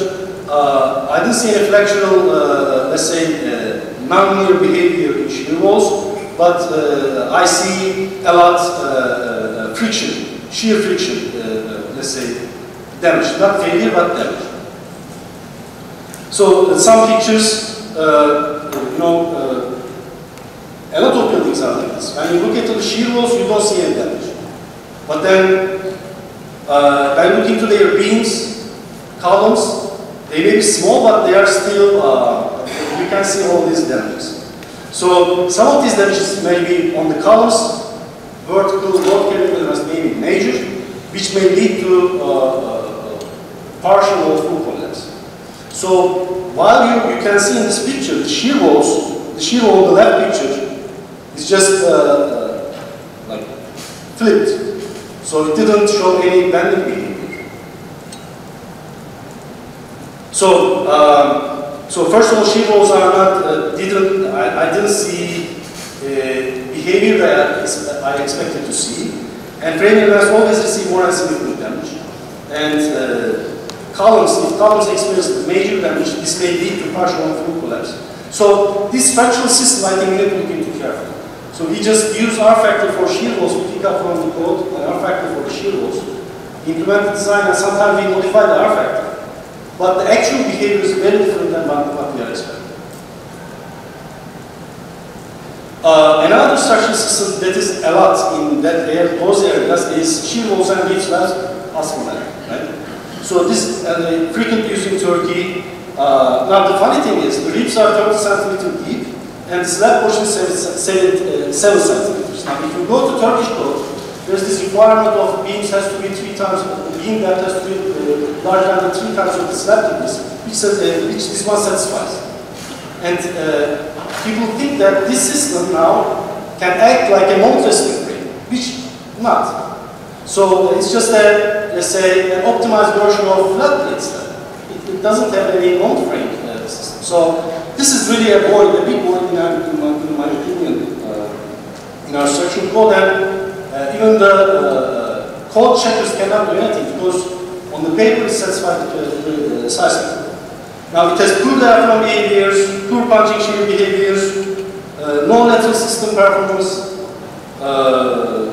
and many partial and full collapse that I observed. So these are the pictures that I showed in previous presentations, you may remember. So this is a partial collapse of an asphalt system. Of course, I'm guessing that this is caused by the column collapse.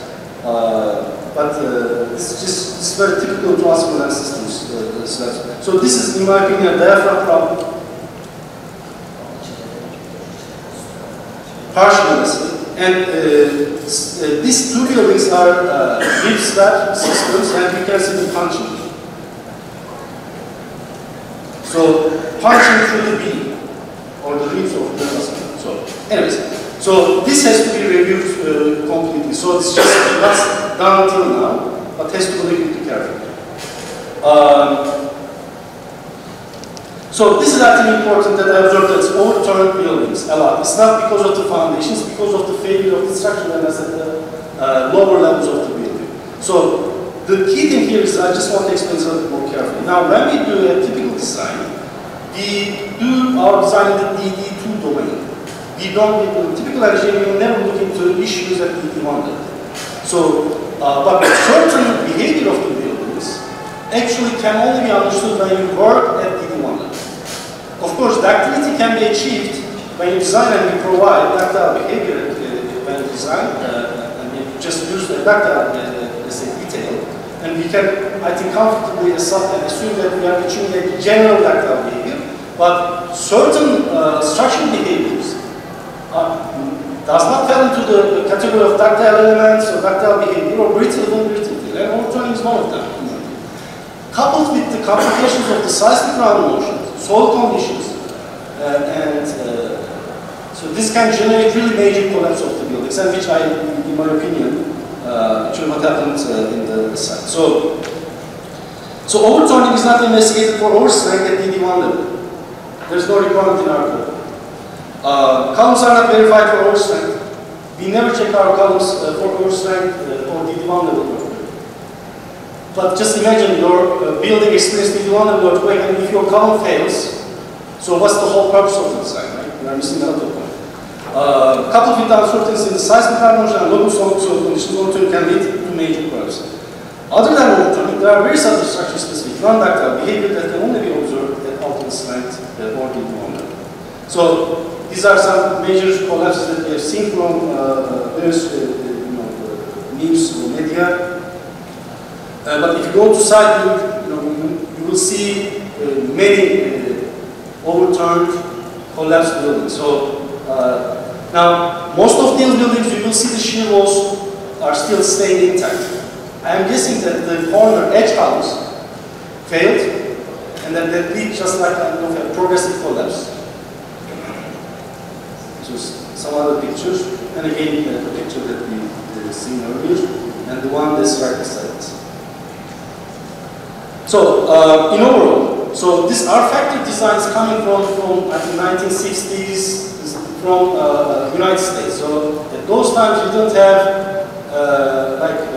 good computers. We had to do calculations by hand calculations and everything. So it had to be linear design. So it came from a culture, engineering culture, that belongs to like 50s, 60s. But now times are different. So I think we need to review this R concept, R factors. So it doesn't represent the structure, it doesn't represent the structural system that we are selecting and using. So an approach, for example, that has been implemented right now in the bridge code, and some other countries, for example, if you go to China, I think this is the approach they are using. For frequent earthquakes, we are designed for elastic behavior. And then we do verification at higher level earthquakes. Sorry to say that. Okay. Okay, I will go quickly. So I think that's the major observation I did in the site, and I will quickly go to my other comments on the code. Non-structural components. I think we should have performance-based design for non-structural components, and we should aim for better performance for our structures. Many structures there have minor damage, moderate damage, and they can be retrofitted, they can be saved, but we have to now demolish all of them, and we are losing a lot of money. So I think we should consider this. So when you look into buildings like this, if you get into buildings, you don't see major structural damage, but you will see a lot of buildings like this. There's so many of them, thousands of them. So you will see a lot of non-structural damage that the building cannot be used.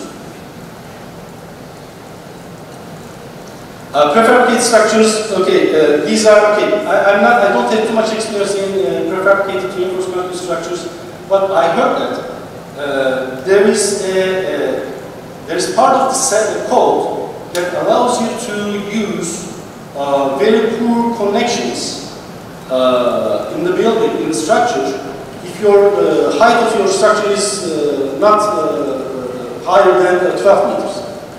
If it's below than 12 meters, you can use very, just a simple pin connection where a column just sits on top of a beam. Sorry, a beam sits on top of a column. And there is no wet construction or wet joint or anything. So we have seen many prefabricated industrial facilities constructed by because I think it's cheaper. But a lot of construction, a lot of loss of course investment. I have seen this a lot. Our code is for what we call a pancake type of building type of structures. It's not directly applicable to industrial facilities, complicated industrial facility structures. I think, and whenever I work on a project, industrial facility project, there's always a request from the owner of the building that there should be a more clear code or specification for industrial facilities. Retrofit of existing buildings. I'm working so many retrofit buildings, and our codes is not good in this area. I think there's several reasons for that. Because we have so many different types of structures with different construction qualities, structural systems, and ages. Because a structure that's built in like 70 years ago is not the same as a structure that's built just 5 years ago. But we are using the same requirements for the same for these two structures. So there's a major issue, I think, in this section that has to be I added some. I wanted to add some base isolation to the concept, but I'm not going to talk about it. So thank you.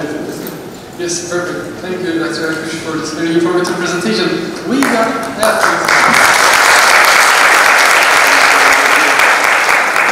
time for a short question. Do we have any questions from the audience? Us? Yes, please.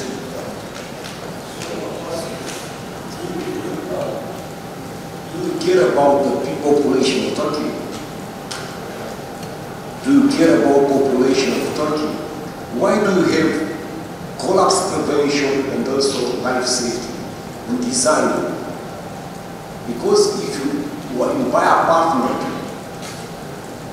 it's nothing, zero collapse prevention or life safety. Why do you choose to have such thing in your country? Okay, so I think your question is, if I understood correctly, why we have collapse prevention performance level in our code, right? So it's not collapse. Okay, collapse. So you have to define something that's associated with the failure of the structure, right? So you have to make sure that. Zero, you want to say like collaboration, the line is zero. So you design something.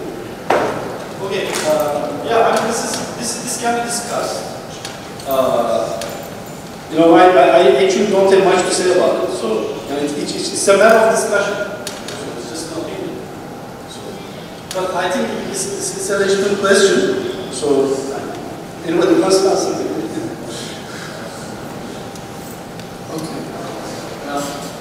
Thank you, Dr. Akush. Thank you for this. It's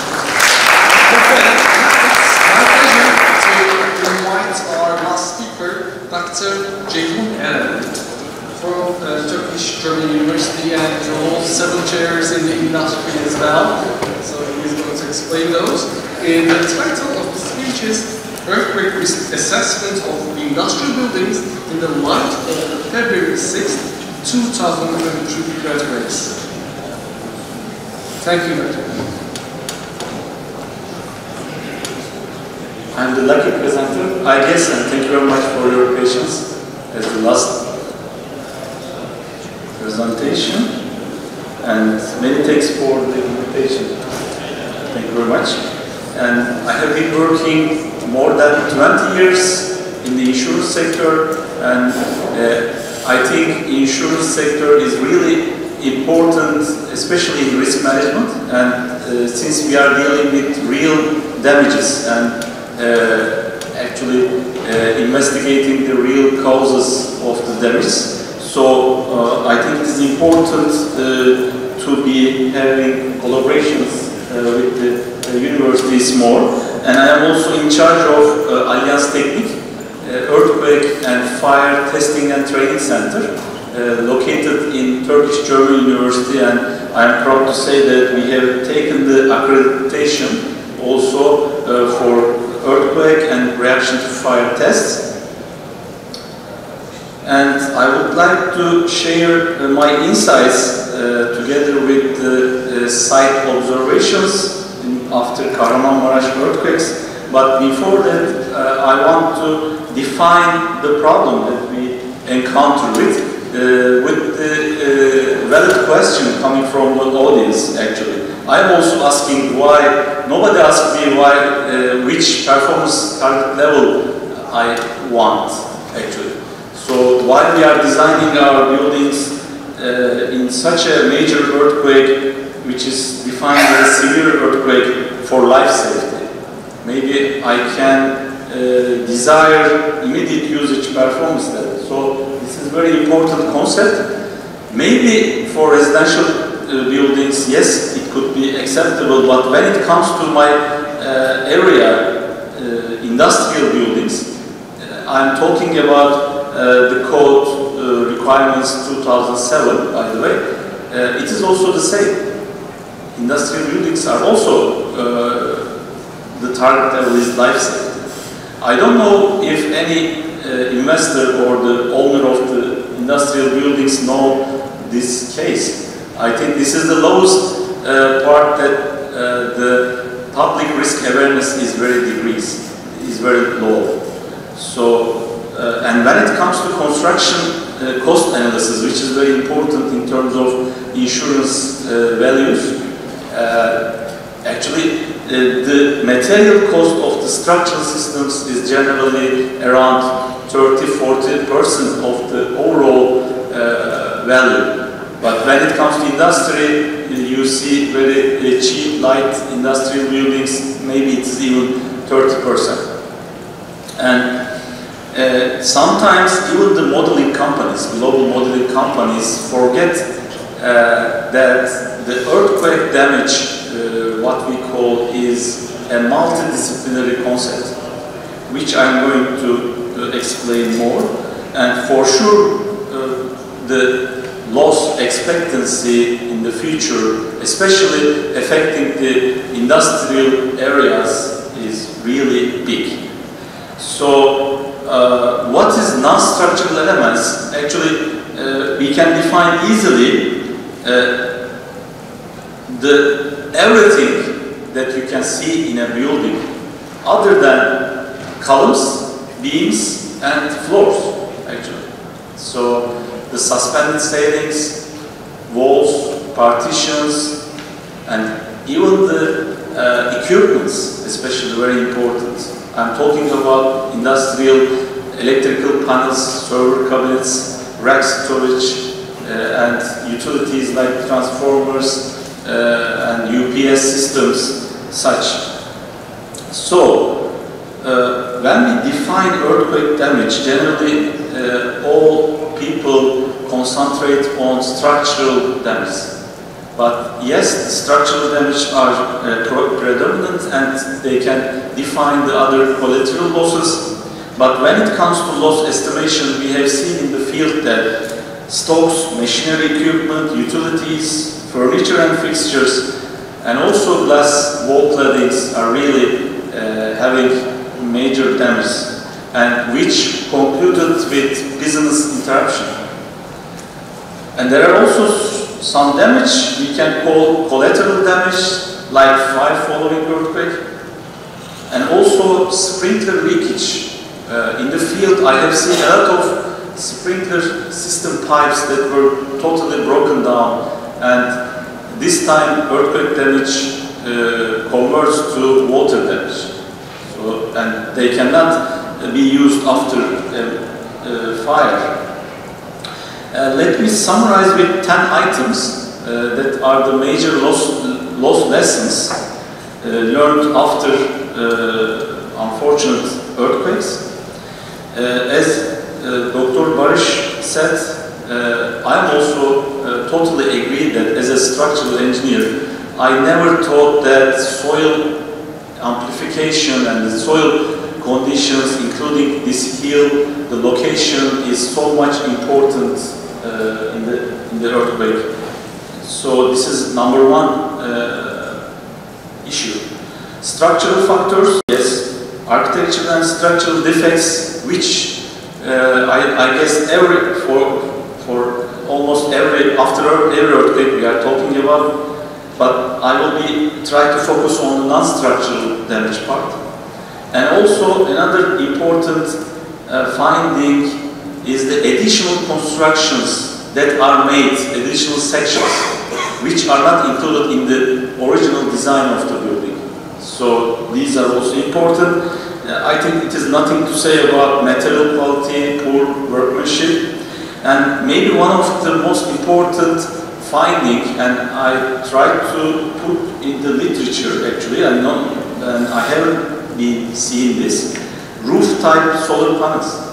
Yes, as climate change positive effect, we are supporting such renewable energies systems, but if you put these solar panels without making any dynamic analysis, we have seen a lot of collapsed roofs in the industrial buildings.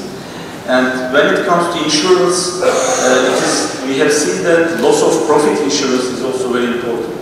I have seen talk with several clients that they don't have any loss of profit insurance, but totally burned down factory, and it is not easy to start production at least in 1 or 2 years. So it is very important.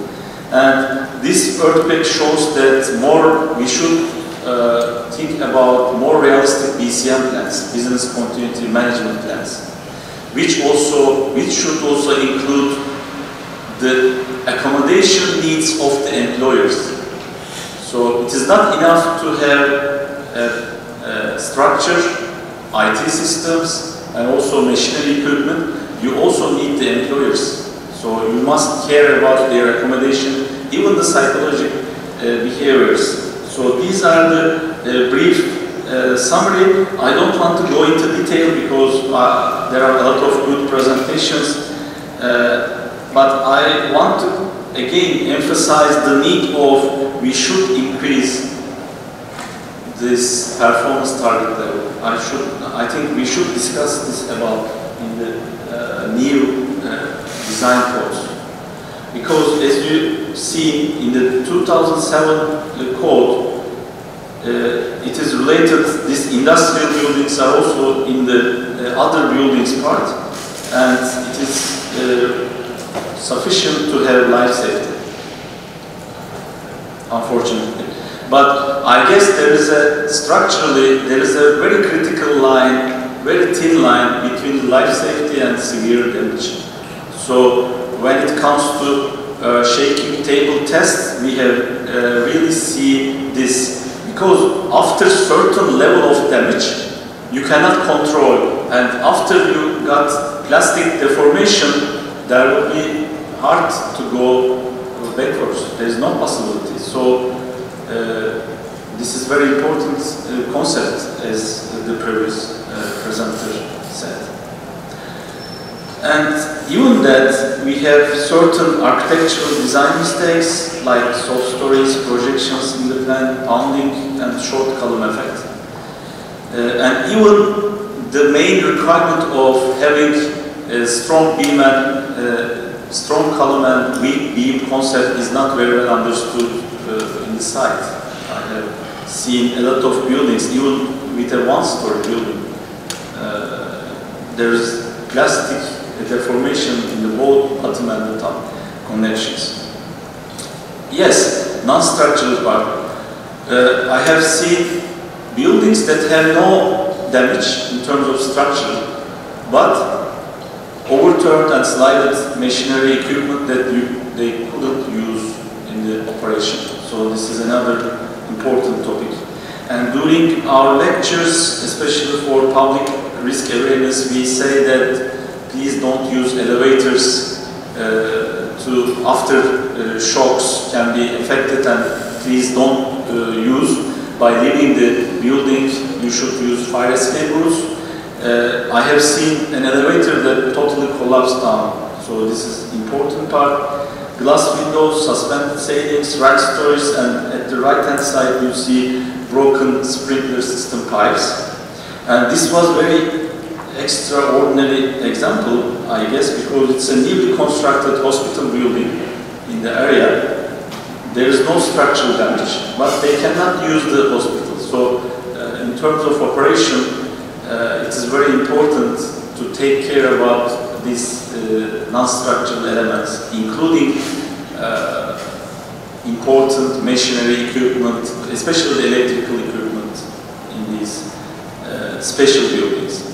And we have seen some overturned, slided server cabinets, electrical panels, UPS systems, even transformers and above silos. And these are not from the Kahramanmaraş site observations generally taken from FEMA 74, but I try to show the damage example and the right application as a risk prevention part, and even these dilatation points are very important. That we should take care about the piping systems, flexible joints, because we have already experienced in Samos earthquake, which also affected Izmir. This, I think, security camera view is very good to show how do the building, this just the dilatation part shows different vibration. So what should we do? Yes, accredited tests are very important, and again, the vertical component is very important, we always say, and the accreditation really, in that sense, force you that you should have also vertical component during the seismic tests. Unfortunately, when it comes to non-structural equipments, only lateral testing is not sufficient. So you should also vertical component and at least 0.1 G. The code says this. And we are trying to give this actually, especially during the pandemic days, especially local producers very much use our laboratory, and we try to support them in terms of non-structural elements. And when it comes to these sections, this is actually very important case, I guess, because normally there will be no damage, since it has a very good cross-sectional details, but like hammering effect or short column effect, it's a combination. The part that was constructed after the design phase lead this unfortunate damage on the column. So I'm just quickly coming to the main finding. Actually, I don't want to be understood wrongly. I'm not saying that every building which has a roof type solar panel is very bad and high risk situation. This is not the case, but I have seen in my hand a lot of industrial buildings that the roofs are collapsed. So I investigated and used my former notes and also former methods that I developed in order to make a nonlinear analysis what could be the effect of solar panels. Because you can imagine that solar panels have 20 kilograms per square meter. It's nothing actually when it comes to that load. But when we consider industrial buildings, they have really long spans, like 20 meters, 25 meters. And the other direction is generally 8 to 10 meters. This time, this 20 kilograms become approximately 3 or 4 tons at the top of the critical column, which is placed in the midpoint, mid-pole. So this 3-4 tons could create a really high seismic load, especially when we consider the P-delta effects. So left-hand side you see the before, and right-hand side you see after damage our observations with drone. And as we typically, as my method, I really consider the mid columns, the columns placed at the middle part, which carry the most heavy part of the partial roof load. So, even with a very simple calculation, generally in the insurance sector, we are dealing with modeling, but as Allianz Risk Engineering, we could make some rapid calculations, especially using the 2007 methodology in the seismic design code. And I try to make inverse pushover analysis, because even during the risk assessment survey, we only have in the site 1 or 3 hours. So it is not easy for us, before giving the coverage, to make a sophisticated performance analysis. So with a single story, concrete, reinforced concrete columns, I have developed a method. Maybe if you want to refer, it is published in 2015, and it was very important that I have for the first time find the chance to check if my method is accurate or not. So according to my method, I am taking care about these specific parameters like span length,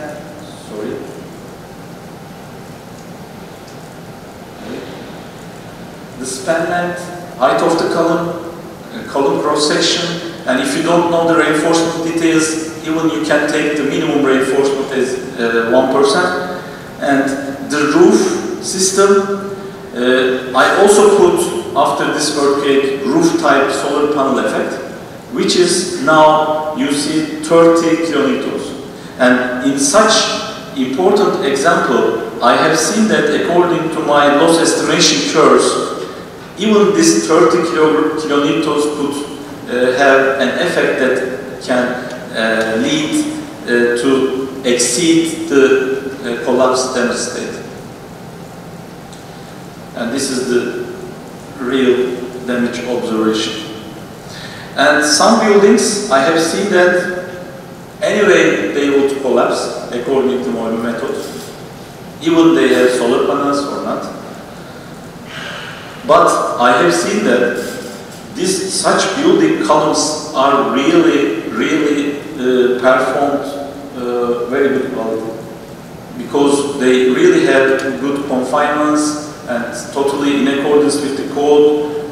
But anyway, I never seen a column that made a displacement around 1 meter. So this is really exceeded the limits, like a steel construction actually. Yes, there are some also non-damage or minor damage buildings, which I also make an accurate estimation. By the way, this is also another aspect. The method that was actually set in the 2007 code for existing building performance analysis is very good when it comes to these critical curvature limitations. So these are also good performed ones. And 5 following earthquake, as I mentioned you, unfortunately, even you have a very good structure, then you can also again lose because of these important parameters that you don't account for. For example, the cause was UPS system. And there are certain occupancy types, like unfortunately in the insurance sector, we are dealing with the similar premium calculation with even different occupancy types. Like even it is glass production or plastic production, they have the same premium. So this is also an important learning for us, which I always try to mention this, because the risk level is not the same when it comes to stock. So lastly, business continuity management, as I mentioned you, especially after this pandemic crisis, we started to work at home like a hybrid system, so we should also take care about the accommodation of our employees. So this, and I sometimes see that there are business continuity management plans that after a major Marmara earthquake, we will be taking our top management employees to Ankara. This is not applicable. So we should work on realistic BCM plans. And as conclusion, I actually said that we should, if you want to design an industrial building, a new construction, we should warn the owner, because I have read some articles that only maybe 15 or 20% increase in the overall cost of the building could provide immediate usage, so this could be maybe affordable. And earthquake tests are very important before dealing with such important non-structural elements, because even there is a breaking in the length of the server cabinet, you can lose your data. And let me emphasize lastly, structural health monitoring system. This is also very important, especially for high-rise buildings. I will be showing our headquarter building as an example. So we really make use of this system. And 24 hours we are recording the both free field station and also some floors.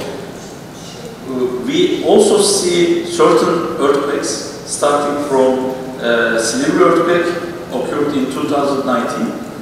And by the way, both we have a, by the way, immediate usage performance level building, but we need to investigate more. And to me, one of the major problems would be after Marmara earthquake was the problem that if we could use our building or not, and who will decide. So we need to have such systems that can give safety reports. As you can guess, we can play with this information, very valuable information. So I must say that there is no money that you can measure such a system after a minor earthquake. Lastly, public risk awareness is very important. This is taken by during 2014 Gökçeada earthquake. Tea is very important in our culture. I don't know which is the situation in yours. And they are taking their tea and going to the other side as if the only shaking building belongs to them. So, and this is really a bad training drill that the teacher is jumping out of the window. So we should actually totally try to increase risk awareness, which is one of the main aims. We have collaboration between Turkish Education Foundation. Even we try to make some songs to aware people, and we will be continue to train children, because we believe that if we train children, we could increase in the future our risk awareness. Thank you very much for listening. Thank you, Dr. You really provided the last missing piece, the industrial facilities, which were not addressed by the speakers. We have time for one question.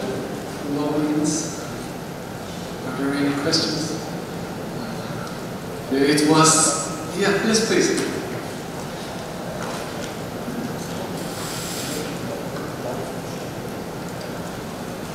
Selçuk Toprak from Gebze Technical University. And when you say at the end of your talk, who will inspect my building? One of the issues and questions when we visited, for example, factories in Kahramanmaraş, they were saying that actually the groups who inspected their buildings were not knowledgeable about industrial facilities and their opinions were not certain in many aspects. So what happened actually, that delayed their business continuity, because they have to object first assessments, and then the second groups of project much later, and they cannot start meanwhile any repair job or any operations. What was your observation about this? Yeah, this is a very good question. The reason was we have limited number of loss adjusters, especially capable of making structural, non-structural assessment. I don't know the exact number, but it couldn't be more than maybe 50, 100 that civil engineers are in the loss adjusting process. Even in the TCIP, actually after this major losses and this period, they found a solution that pay the claims with similar amounts to the every building owner, even not making a loss adjustment. And what happened? You got the same indemnity for first floor and the 10th floor. Maybe you have totally different losses. So this is an important problem which I also want to emphasize. And imagine Marmara earthquake in the whole industrial area. Thank you. Thank you. Thank you, Dr. Ed. Thank you.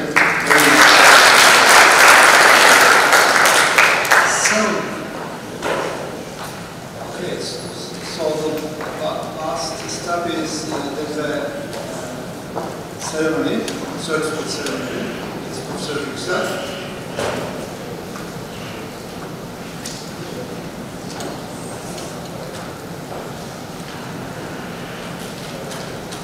Okay, dear colleagues, dear audience, we have completed a very fruitful day consisting of 15 presentations all over the world. Now it's time to get certificate and make some photo and on the stage and on the also stage of the facility. Now, firstly, I want to invite program specialist of IPRED, Mr. Tabushi Soichi, to the stage. Yes, please.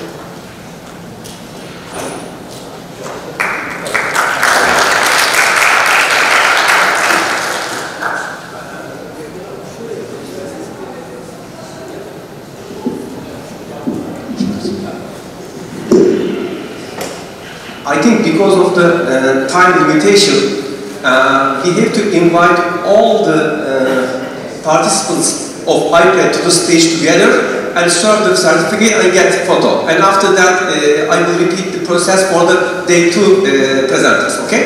Yeah, please. Mr. Tabushi. Yeah. Yes, Mr. Tabushi, please. Yes. Thank you. Thank you.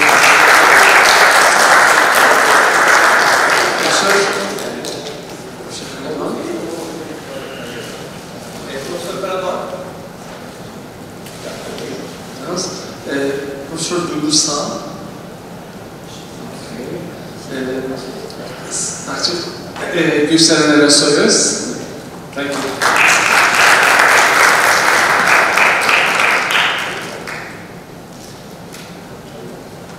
Mr. Hakan Sarıhan.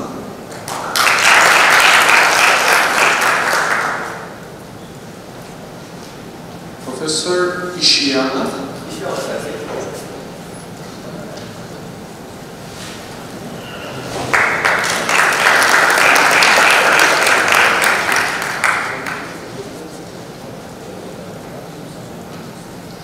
Dr. Otsuka.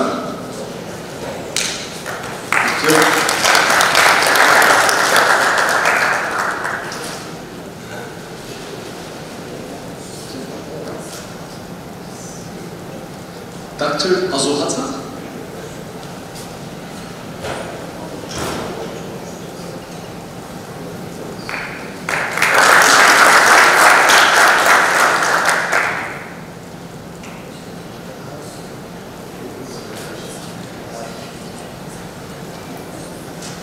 Dr. Batis.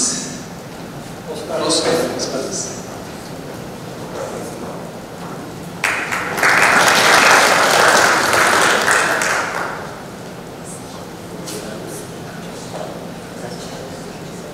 Professor El Kadi.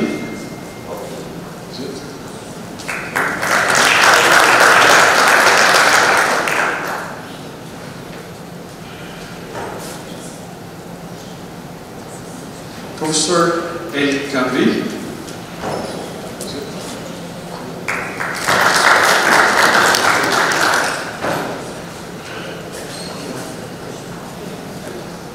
Dr. Diaz.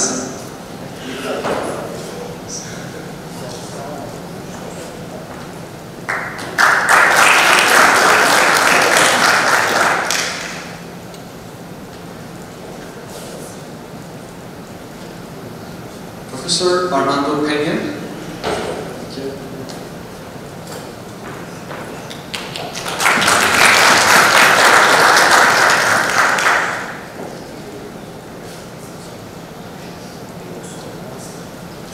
Professor Alvarez Beder.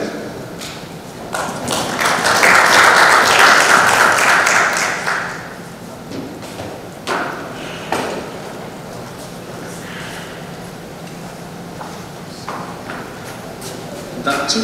Mehdi Laukri. Okay. Professor Christian Ariel.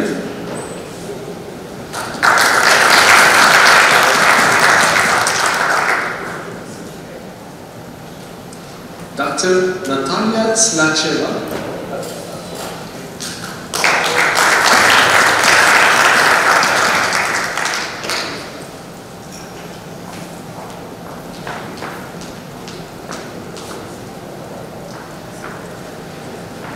Professor Hasan Özkaynak.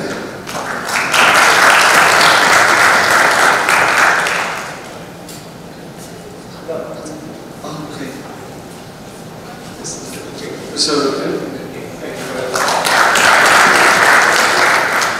Professor Danny Hillman.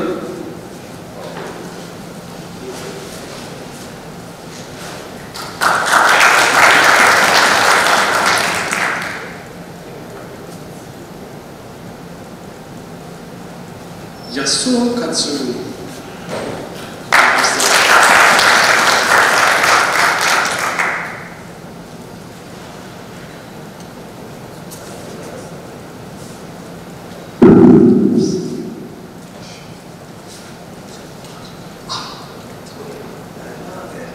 Okay, thank you very much for your attendance, and it's time to get some photo. If some people get some photograph, especially our assistants. Okay, let's get together.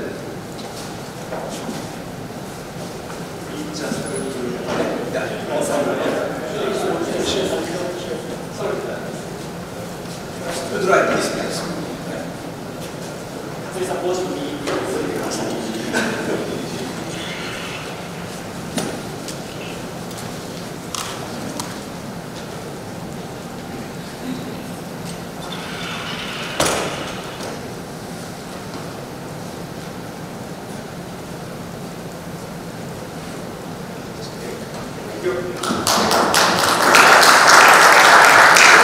Now we can pass the second day.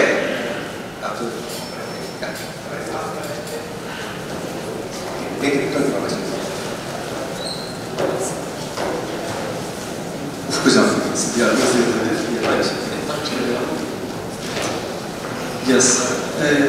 Professor Tuncay Taymaz.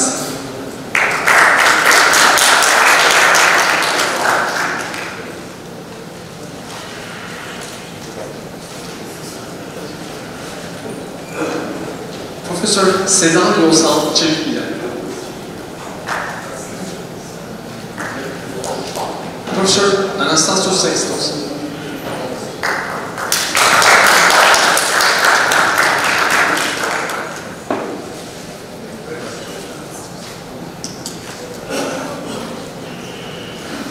Professor Koji Kusunu.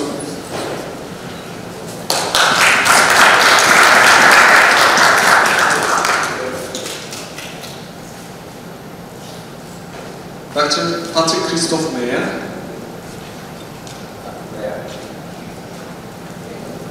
Professor Gürkan Özden. Professor Oğuz Cemçelik.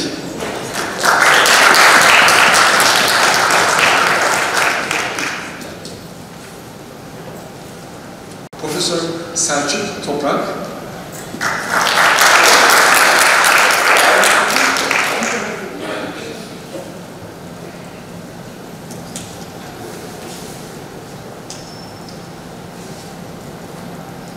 Dr. Umut Almaç.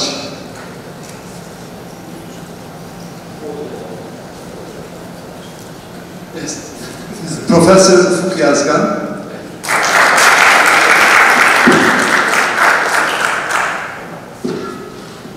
Dr. Barış Erkuş.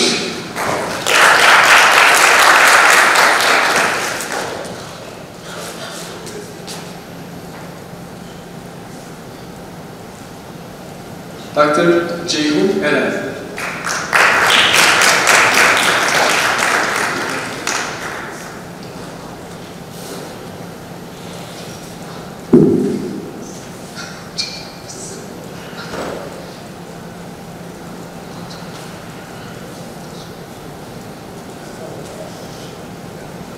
Profesör Tuna Eken.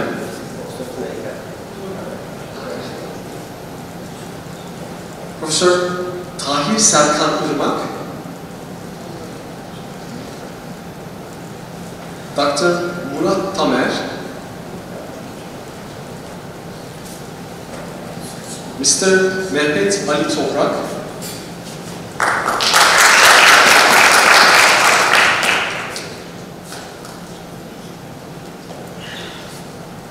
Miss Hazal Aygül.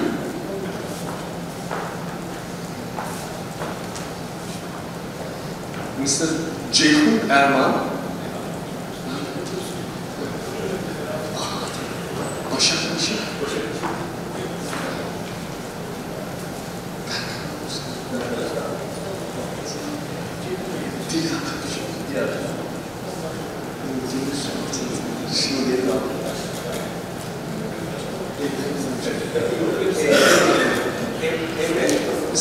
Emre Gönülcü.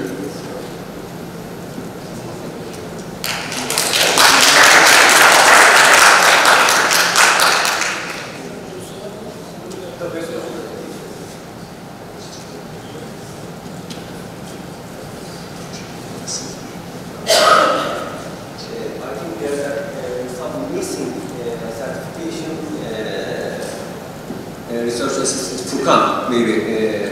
I could give that's all, okay. And could you make some explanation about it?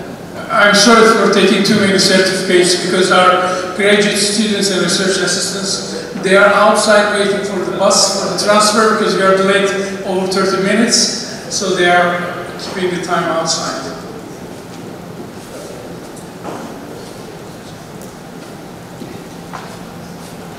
Okay, now we can take a photo again and coming in front of the stage.